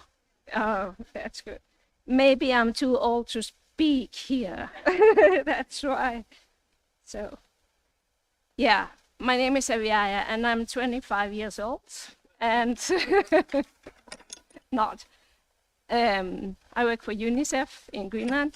I'm the program manager at our office. And today I will give you a short presentation of a program called Negusa by UNICEF and the government of Greenland. Do I have the, is this one? To change the, and it's not working. So, yes. Before talking about the, I'm shaking. Yes, before talking about the program, I will give you a short presentation to Greenland, because many of you may not know so much about Greenland. Greenland has a population of 56,000 people. 90% of the people are born in Greenland, and are Inuit or Greenlandic, and their mother tongue is Greenlandic. In school, we learn Danish and Greenlandic. So sometimes it's a, what do you call it? It's a problem. 60% of the population are living in the cities, and 15,000 of the population are children. There are 17 towns in Greenland and 56 settlements. Between the towns and the settlements, there are no roads, there are no train. The only way to travel in Greenland is by boats or airplane. Most of the towns are in the west coast that you can see, and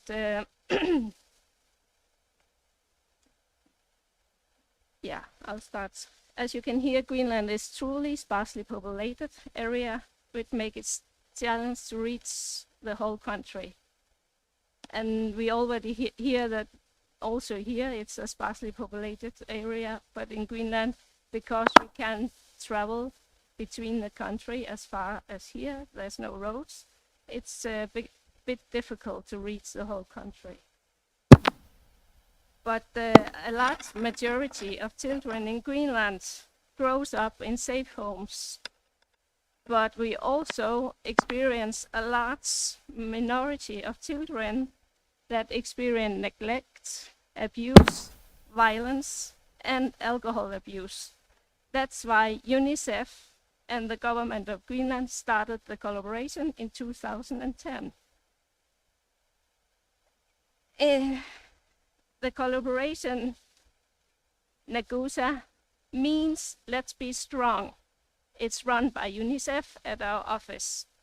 In 2010, the purpose was to create the best opportunity for growth and development for children in Greenland. Over the course of a few years, children were included in the work. In 2012, the first Children's Council were established, and there were 9 members in the whole country. In 2015, that we established Children's Council in each municipality, and in 2019, the north and east part of Greenland got their own Children's Council, because north and the east part of Greenland, they have their own dialects and they have their own culture. So in Greenland, we have 5 municipalities, and there are 5 children councils, and one in the north and one in the east. So we have 7 children councils in the whole country. I almost said in the whole world. Today, we have 55 members in the whole country.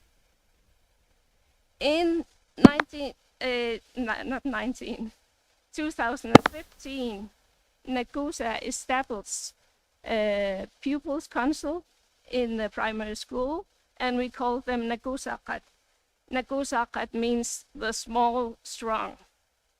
The aim was to include the voice of as many children as possible. Today, we have 26 pupil councils in the primary schools out of 80 schools. Our work at the office is to secure that children have a platform where they can be heard, included, and participate.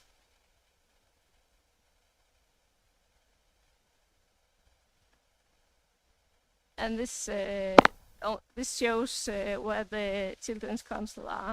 And the small orange dots are the pupils.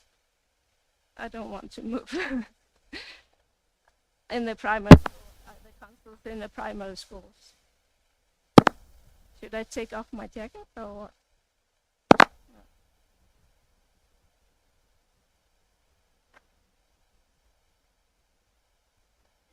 The Children's Council in the municipality, the purpose is to increase children's participation and influence in the municipality. and to initiate initiatives that increase the well-being of all children in the municipality.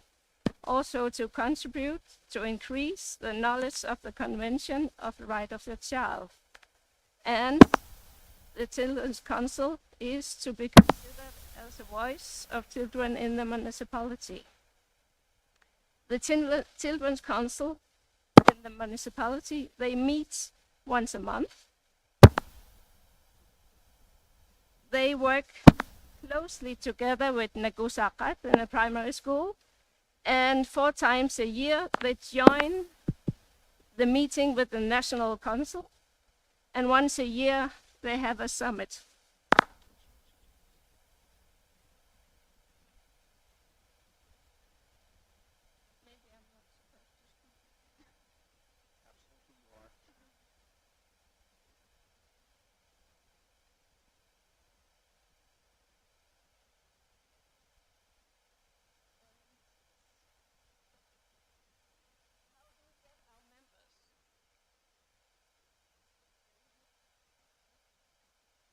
Do you hear me now? Yes. And how do we get our members? To raise awareness and more members, we run campaigns on the national television, cinema, and on SoMe. In some of the municipality, they have democratic elections. In the other municipalities, they can sign up in our homepage, or they can contact the employee at the municipality, whom we work closely together with. I'll show you the campaign video that we run right now.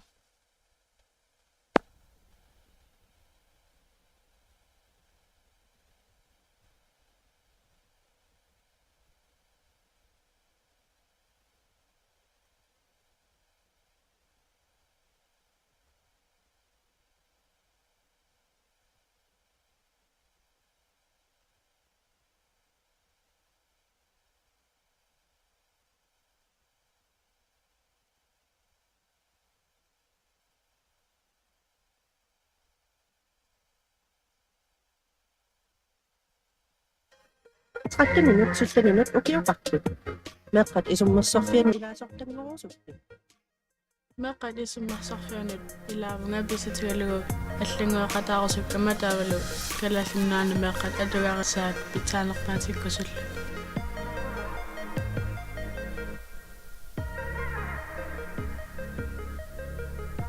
info ayos aknekoosa nakhatki ellimut saafiginnigit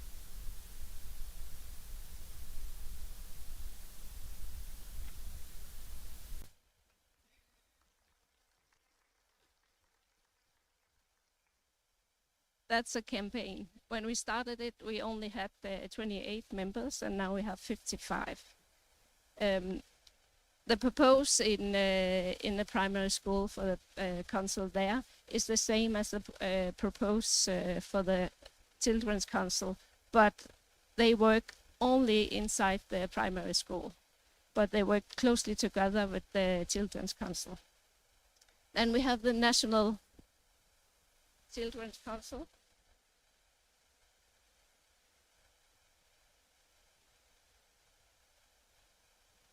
And in the National Children's Council, all 7 Children's Council are members of it. We meet 4 times a year. We meet online, and we have summit once a year.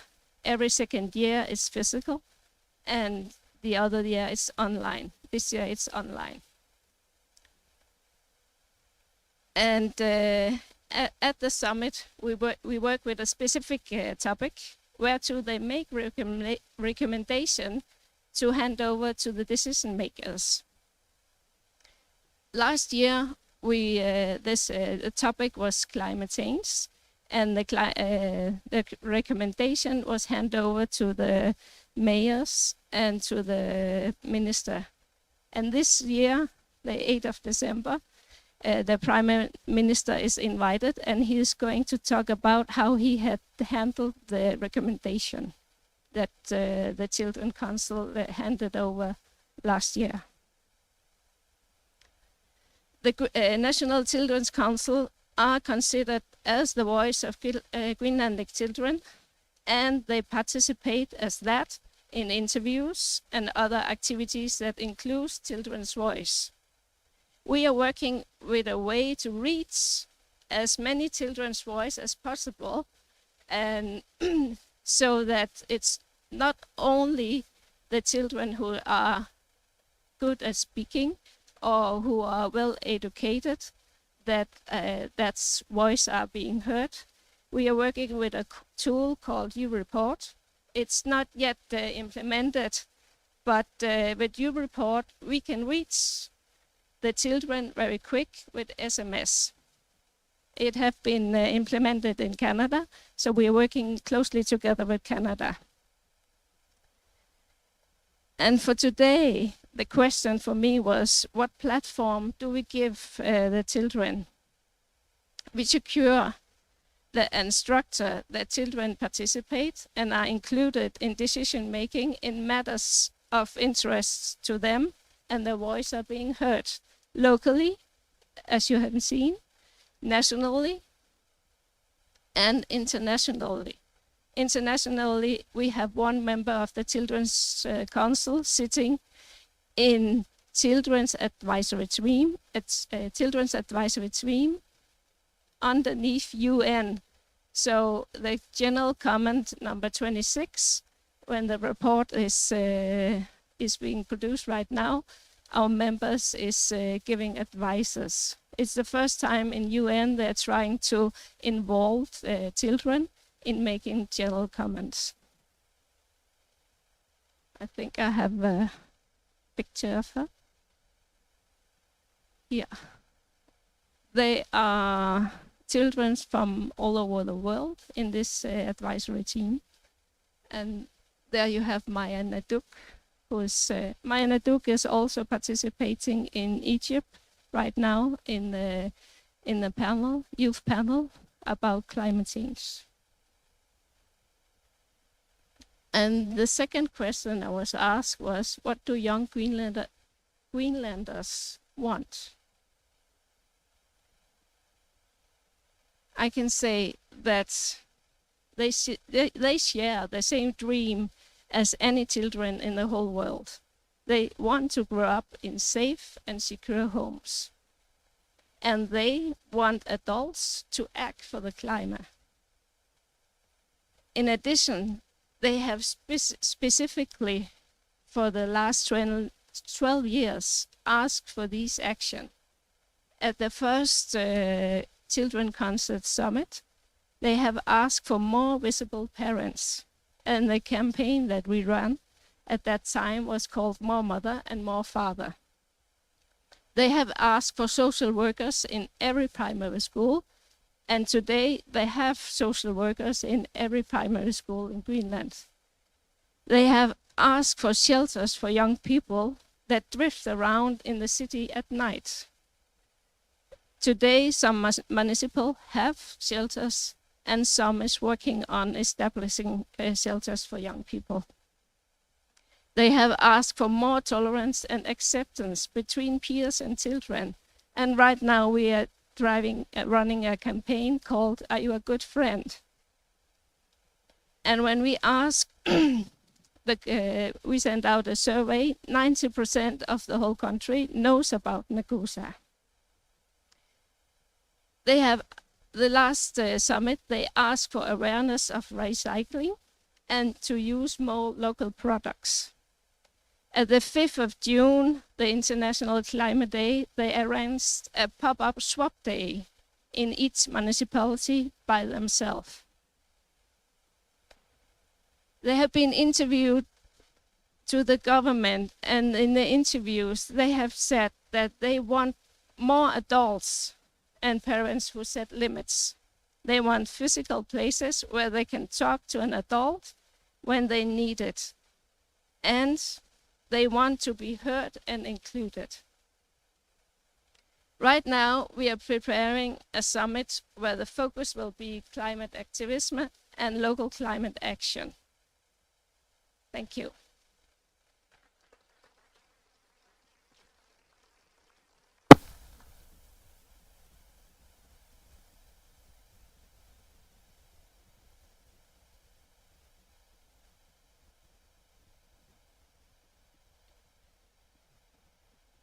So thank you very much, Ava, for the presentation and telling us more about Greenland and the important work.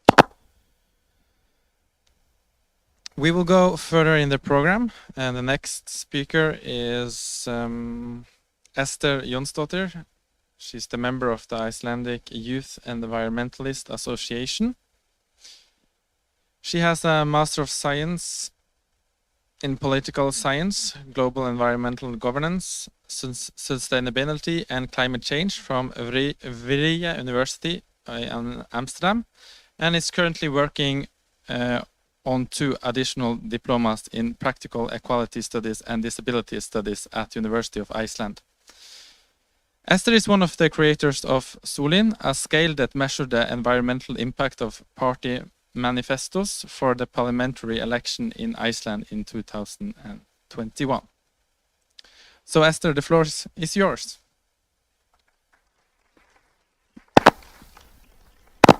Thank you. It works. Yes. Is it not? It's working now, right? Okay. This one. Okay.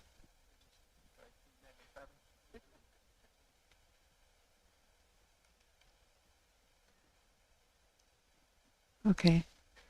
Thank you. Thank you for having me here today. I hope you're ready for one more presentation. I'm at least excited to talk to you about this project, Solin, or the sun. So, as was introduced, then Solin is a project we created in 2021 in the Icelandic Youth Environmentalist Association, and it's a scale to grade the environmental aspects of policies and manifestos from the political parties ahead of the election in 2021.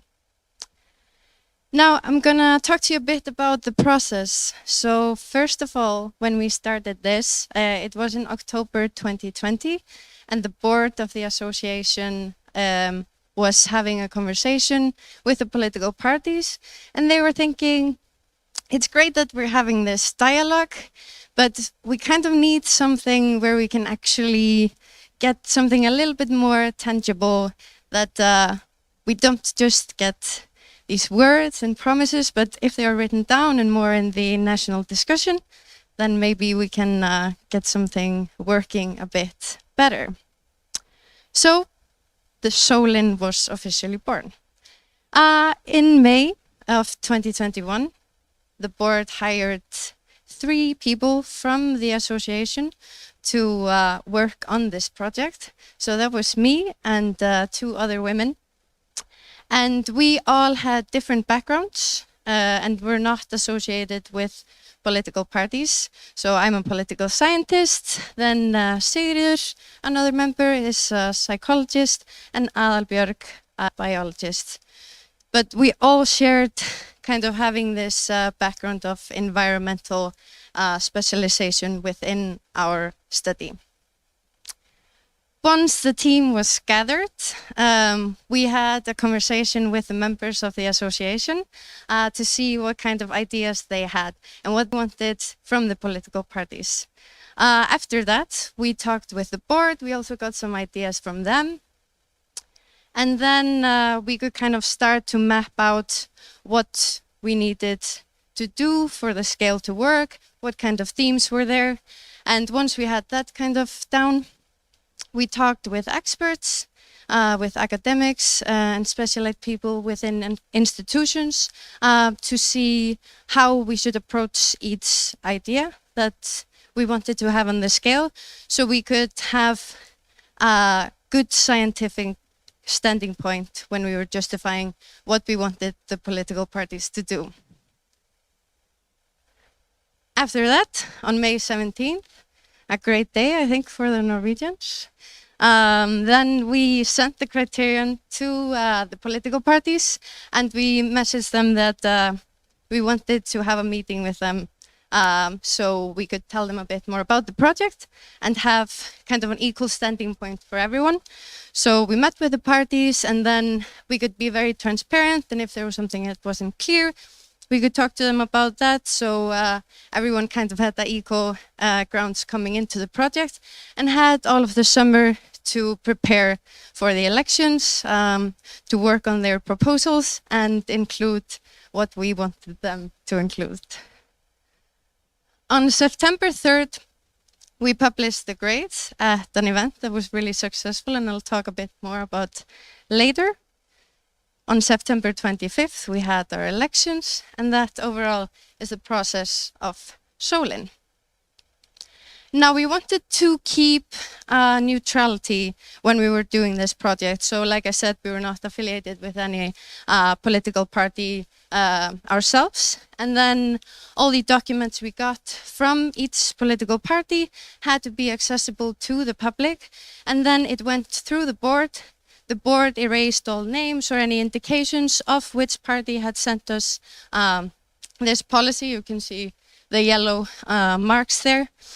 For example, so when we got the documents, we didn't know which party we were looking at. And me and my two colleagues, we all went through the documents separately, and then our grades were gathered, and the average was the grade for each party.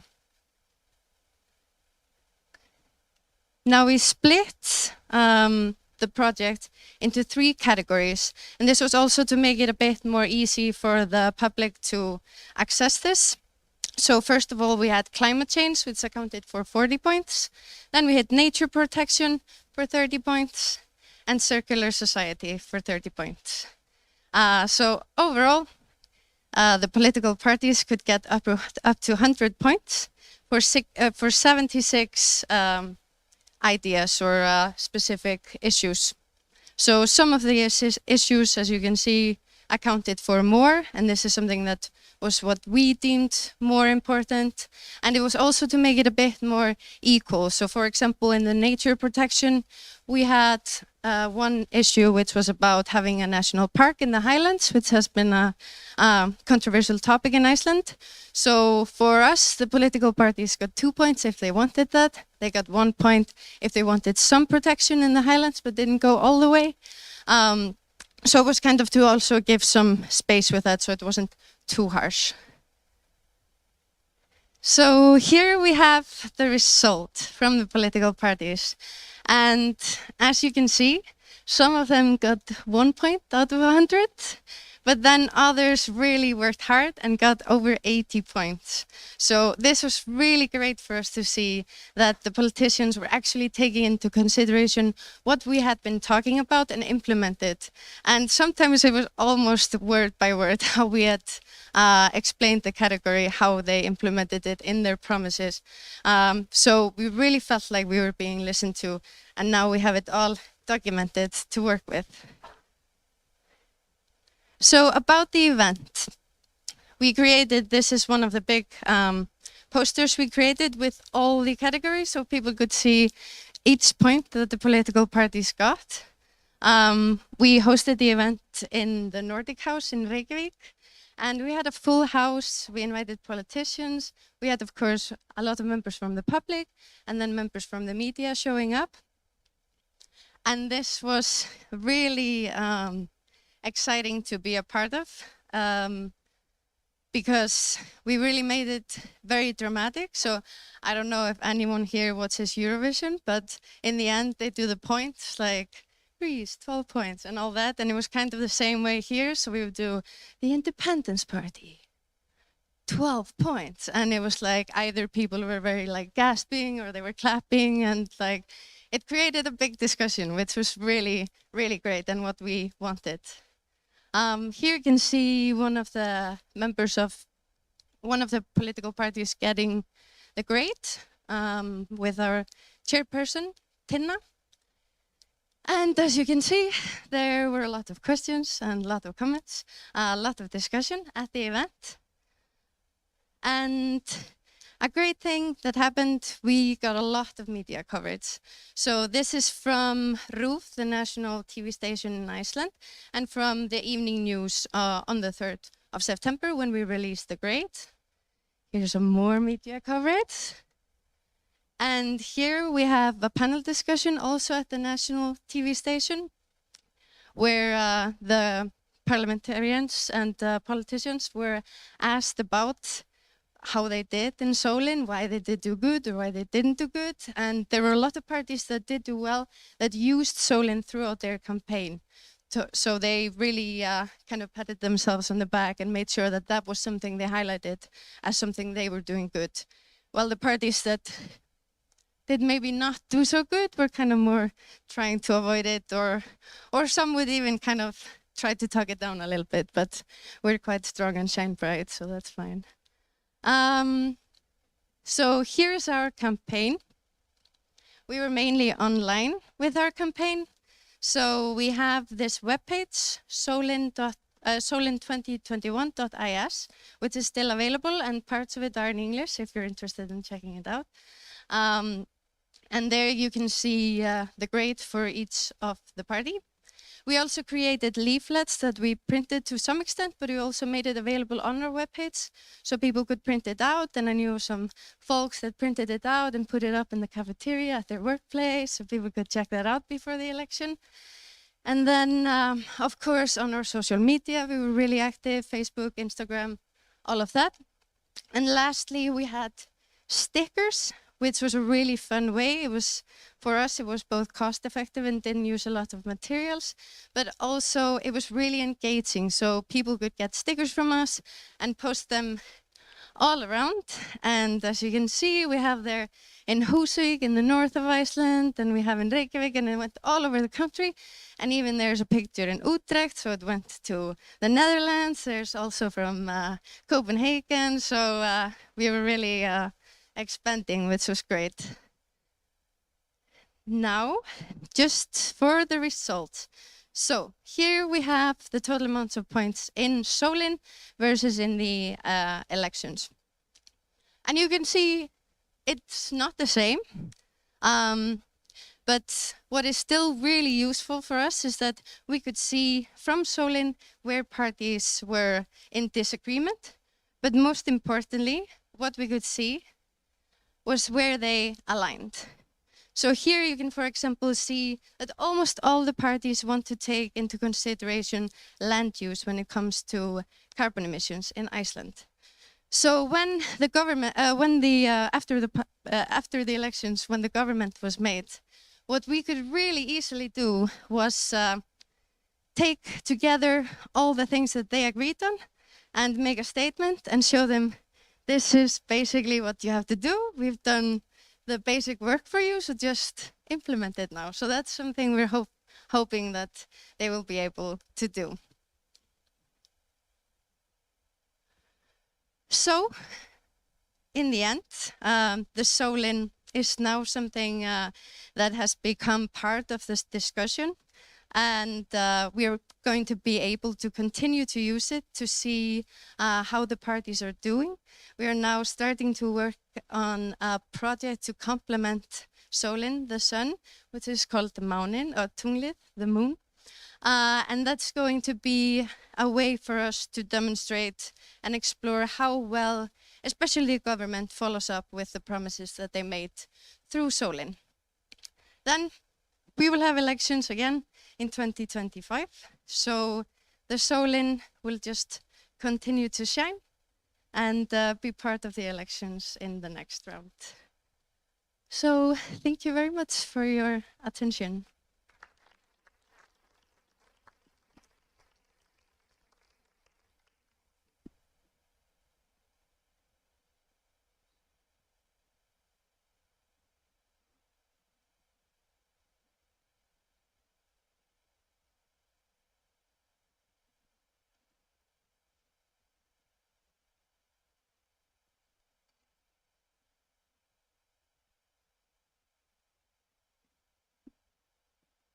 So thank you very much, Esther, for the presentation. I will ask the other speakers to join me on the scene for a Q&A session.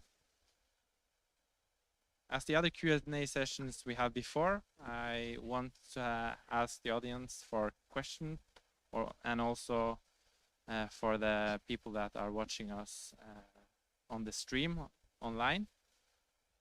using Slido. So is there any question for the... Come on, guys. Some question.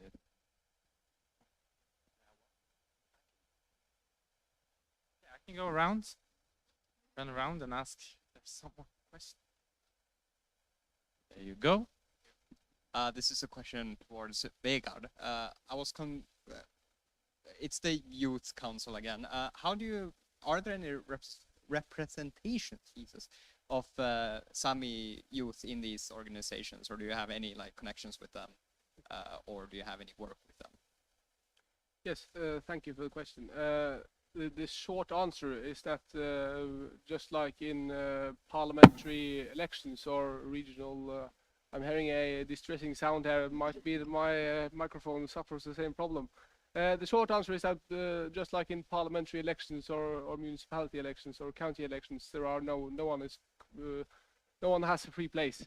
So no, there is no quotation of Sami people, but the Sameting, the Sami parliament in Norway, have their own youth political group, not a group, youth group advisory committee. Let's call it that. SUPU, it's called.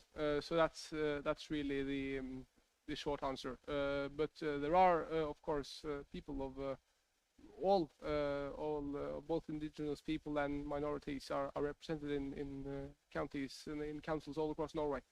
But no, they don't have a designated spot, no. Maybe there's also something you can answer as well in Greenland and adapt a question a bit about Greenland. If you look about Greenland young people, how they impact politics in Denmark, for example, do they have place where they can try to interact or make in the policy making? If we don't have other questions, I think. This is the on. Even though some of the things are run from Denmark, Denmark and Greenland are two separate different countries. So the young people in Greenland don't send recommendation to the Danish government, only to the Greenlandic government. But I can say that in Greenland we are the majority. We have our own country as indigenous people. So, did I answer the question? Yeah, I know it's a separate country, but I just want to trying to have the answer that I'm looking for. What's that answer that they have? But I'm looking for, do they have opportunities, for example, in Denmark to speak out, or how they say, does Denmark involves them? Does Greenland involve Denmark? How does it work? Because for me, it's Greenland, Denmark. It's difficult for us to understand the politicals. UNICEF in Denmark have involved the Children's Council in Greenland, so they have participated in. Last year there was a national Fight Day, or what you call it, and there was one represented from Greenland in that, but the government in Denmark haven't reached out for the voice of children in Greenland. Okay, to move on to the next question, if you don't have down there, okay, let's go. It's me going on, running.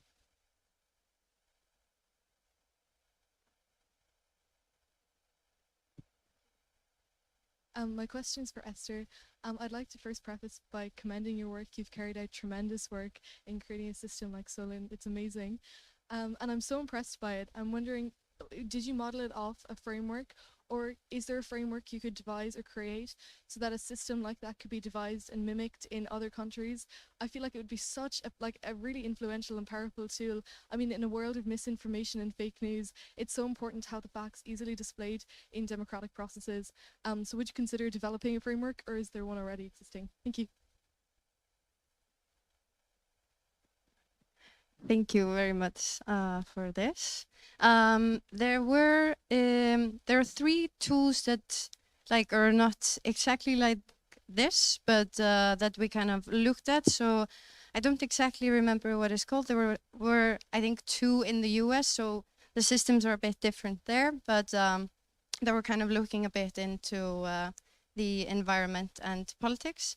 But overall, we haven't actually created any framework, but I think it's a great idea. And we have had questions just from other organizations in Iceland that want to do it, for example, when it comes to youth participation, etc. So yeah, I will take this back to the association to work on. My question goes to Vegard. Why do you think it's important for you to join the county council? Well, this is on, right? Yeah. Why it's important? Well, it's important because we live in a world where political decisions, in a perhaps larger extent than ever, concerns young people.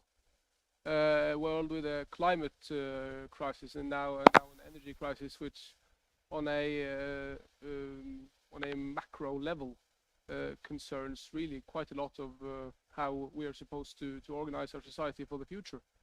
And looking at climate strikes and the likes, it's obvious to me that young people have voices, they have meanings, and they want change for our society. And the real way to impose change is to engage yourself. Voting in elections is really important, and everyone should vote in an election. But everyone should also stand for election, because standing for election is the real way of imposing change, and that's why young people really should get the instruments needed to change their society in the way they see fit. We have two more. The young first. Is that okay? I have a question of how we can take in more of the youth to get them interested in the climate change and basically politics in general, because personally for me, I didn't know about the youth council until I joined it. So how can we do it so more people can learn about the youth council and help to do this? Maybe a question for Avia and Vegard. Avia? It's on now. In Greenland, we run these campaigns, and we work closely with the municipality, who also run the campaigns. So, and we also work closely with the primary school, so that the interests and knowledge is spread all over. What do you call it? Between the children. But I also think I discussed it earlier today, that if and you mentioned it a bit, that if it's not enough to tell children that they have to speak up, they have to raise their voice. As adults, we have to set structure. We have to give them some frames so they can speak up. And I think most children and most youth know that they have to vote, but we have to help them, and we have to make them interest, just like you said. So we have to drag it into the primary school, or we have to make sure that every child has a chance or knowledge for that. I completely agree, and I also think it's a pity that the state secretary has left, because perhaps the most important thing, and after 13 years in the Norwegian school system, I haven't heard a single word about youth councils. And that is a democratic issue, that we have democratic bodies in our country that are not taught about in schools and that young people do not know about, that are meant to represent them. That is a huge issue, and quite simply not worthy of what we at least like to call the world's best democracy. can I supply? In Greenland, the Prime Minister have reached out for us that, and we are going to make a document how to include the young and children in the policy making. So in January we are going to deliver the paper and start working with the Prime Minister or the Minister.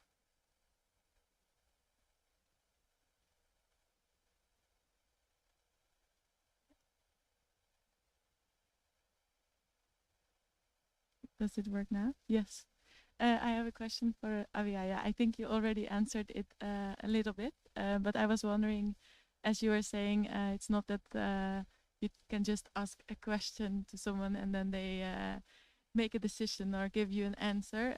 So I was wondering if you can say a little bit more about how you have developed these kind of frameworks, as you call it, or these, maybe it's places or workshops, or how do you shape kind of this place in which all kinds of youth can express their ideas or can actually find out their point of view before they have to voice it. Can you say something about that process? Yeah, we spoke about that in the youth or the children's council.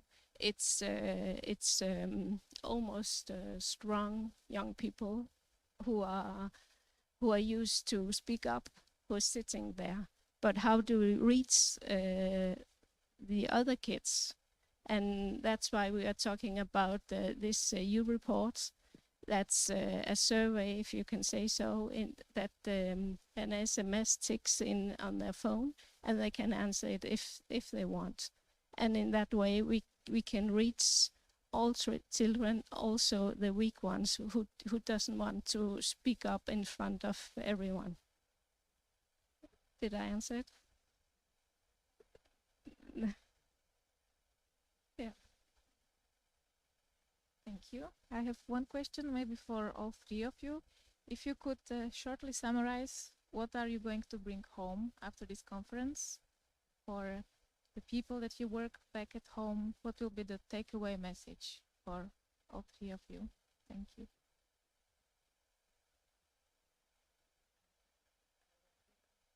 Are you still thinking? I think the last thing we just talked about, that when I come home, I will work harder to make every children participate and being heard.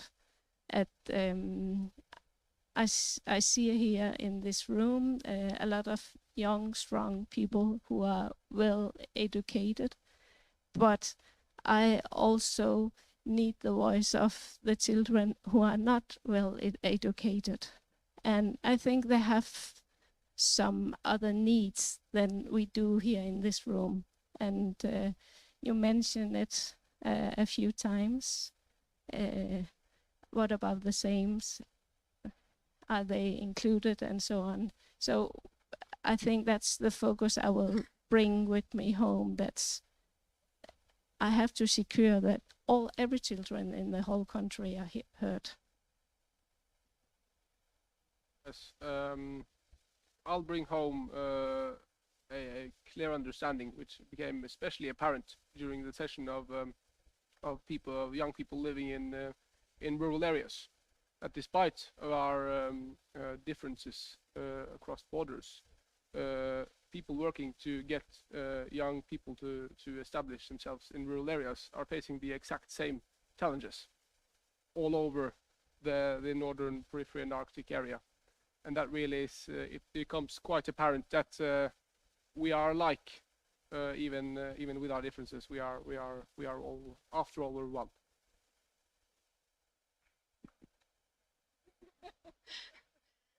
I think for me, also part of that is definitely that the issues are very similar. And it will be great to have more maybe platforms for young people from all these countries to discuss together and create solutions as well. But I'm also quite inspired by this type of platform. I really enjoyed that there are so many young people that spoke here today. And I I think that's really great, especially because even though I'm saying that there's definitely great if we can have more venues for young people to discuss together, it's also really great to be able to demonstrate and show our thoughts and realities to people that are maybe not part of the youth group anymore, although you're all very youthful here today. So I think also that for me is also a great way that we kind of can have this intergenerational conversation as well. Thank you. I think that's a good way to end the last session today of this meeting. Give them a big applause. And a special thank you for all the questions that were the questions from the room and online to the speakers, and of course to the answers from the speakers. So now I will go to the last thing on the agenda. And I invite Kirsti Meinheimer, the head of the Secretariat at Interreg NPA, to give the closing remarks for the conference and to summarize the entire day. She has 5 minutes. I will do my best. Well, I'm not sure if I will completely manage in 5 minutes, but I will do my best. Thank you very much, Simon. Hopefully after today's event, it should be very clear and evident to everyone why young people need to be part of the decisions we make about shaping our future, but also really about our communities today. And I hope that was very loud and clear through all the presentations today. We heard from young people from the program area about their daily lives and how they try to get their voices heard and their wishes for a better life in their communities. This was very inspiring, but also I think a clear call to action to us grown-ups. And we heard from policymakers and experts about how they try to include young voices. So I picked up a couple of points from the county mayor this morning. It was clear that in the north, the most important resource we have is the people who live here and who want to move here in the future. And for that, we need good schools, good working conditions, good housing, and also culture. Then we also heard from the youth ambassador from the European Commission, explaining how young people have the right to be implicated in the decisions that affect them now and in the future. And for that, we need good information and communication, and we need processes and networks and platforms to give young people a voice, but also to prepare them for this role. Then there was a presentation by the program, by us, explaining how we try to involve young people and what is possible and how to get involved. Then from the program area, we heard from 3 young people. Niels aan the reindeer herder, he explained how about the cooperation between different Sami communities and how to create a good environment for young people to have a good life, and also connecting to the wider Swedish, but I think also wider community. And that from a Sami point of view, there is a in general more holistic view, and that good agreements, functioning agreements are necessary also to resolve potential conflicts. We heard from Britta Peterson from the Faroe Islands, talking about how young people are in fact moving back to the Faroe Islands because it's possible as a young person to live there and to study there and to work there. But she pointed out that affordable housing is very necessary and also inclusive higher education.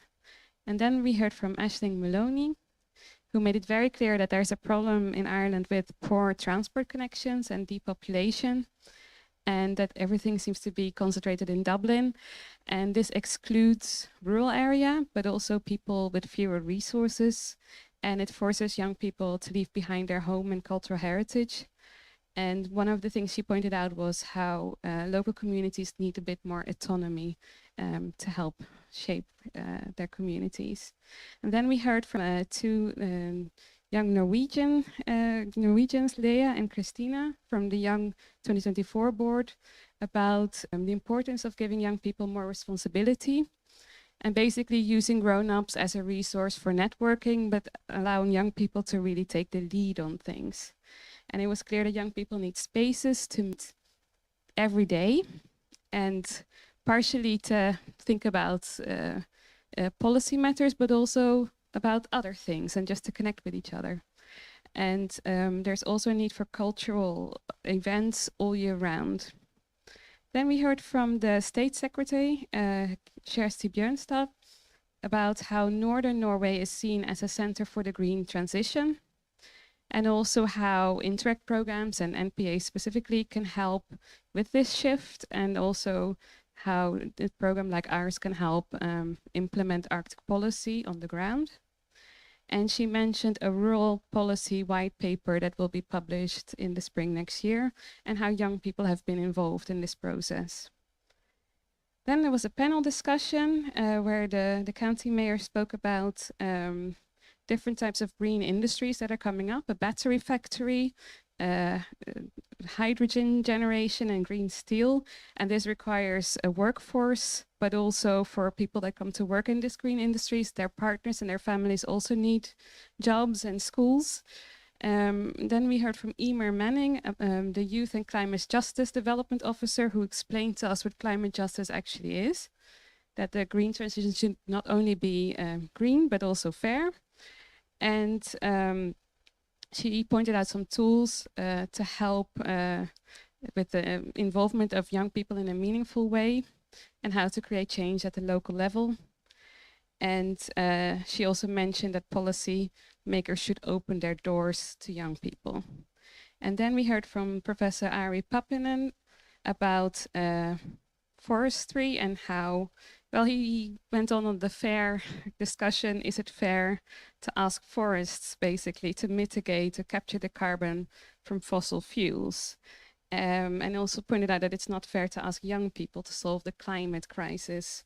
It's the grown-ups that should at least start solving the problems.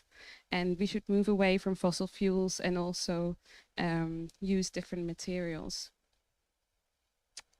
I'm getting there, by the way, if you're thinking, I'm not sure how I'm doing on the 5 minutes. Anyway, I think also throughout the day it became clear how youth are, how it's organized very differently in different countries when it comes to youth councils. And I think there has been some inspiration between young people in the room, and they're asking each other questions on how to set yourself up and how to get access. So that was very interesting. After lunch, we had Professor Ove Jacobsen, who is professor in ecological economics, carry out a Utopia workshop, or part of a Utopia workshop with us. And I think we had 6 or 7 interesting ideas, mainly about how to involve young people in decision-making in the NPA, how to make the area more attractive for young people. And we will take these ideas back, and we will try as a program as well to see how we can address these issues. Then we had the last set of speakers, Vegard Sem, about why we need youth councils, how it is organized here in Norway, and that it's very important that it's sort of part, that it's mandated basically, and that it's part of the regular political structure, and that there are administrative resources. And this is very important also for the democratic process, to have a broader representation of voices. And it's also a good sort of breeding ground for future politicians, is what I understood. And Aviaya talked about the Nakusa project, the Let's Be Strong project that UNICEF is doing in Greenland, and how there are children's councils now in each municipality and pupil councils in elementary schools to increase the well-being among children and raise awareness about the rights of the child. And it was very clear that it's important to have a broad representation of voices of children, and not just those that are already doing well and able to speak up. And I thought it was very moving, the list of the wishes from children from Greenland, what they wish for. And then finally, Esther Jonsdottir from Iceland, who explained the Solin scale to assess the environmental impact of political parties. And what I thought was especially nice was the Eurovision style in which this was presented. And it's clear that it's a very useful tool and that can hopefully be translated to other countries and regions, and a nice sort of baseline to also follow up with political parties. So I would like to thank all the speakers of today, especially the young people, for all your incredibly valuable contributions to our event. I thought, even though we're the program organizing it, I feel that I participated almost as a normal participant, really enjoying it. So thank you very much. Maybe a round of applause for all the speakers.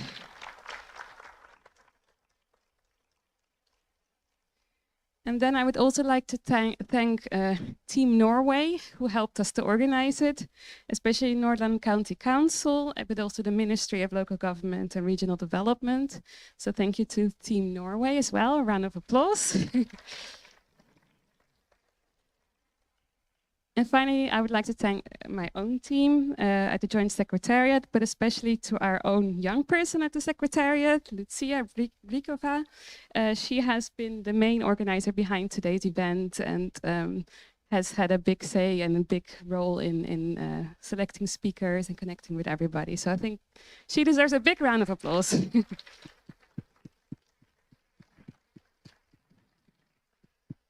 Those were my final words. Over back to you, Simon.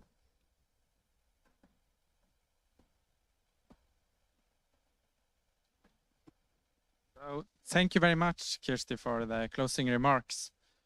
We are soon ending the meeting, but we still have the dinner to looking forward to. So I will give some information about the dinner. The information is that the dinner will be at 7 in the evening. Downstairs, at the same place, we eat lunch. And also, the drinks for the dinner, you have to buy it yourself. It's not included. So you know, it's good to know. And the introduction for the next day is that for those who are staying the next day, the lead partners of the first improved Interreg NPA project, the seminar would start at 8:45 tomorrow morning. And we also ask if you're leaving us after the conference, you can either keep the lanyard with your name tag as a souvenir, or if you don't need it, you can just leave it on the table. But if you're attending tomorrow, please have it on you and wear it tomorrow. So that was all. And once again, the wooden cups. Feel free to take it with you home. And we see you on the dinner. Thank you very much.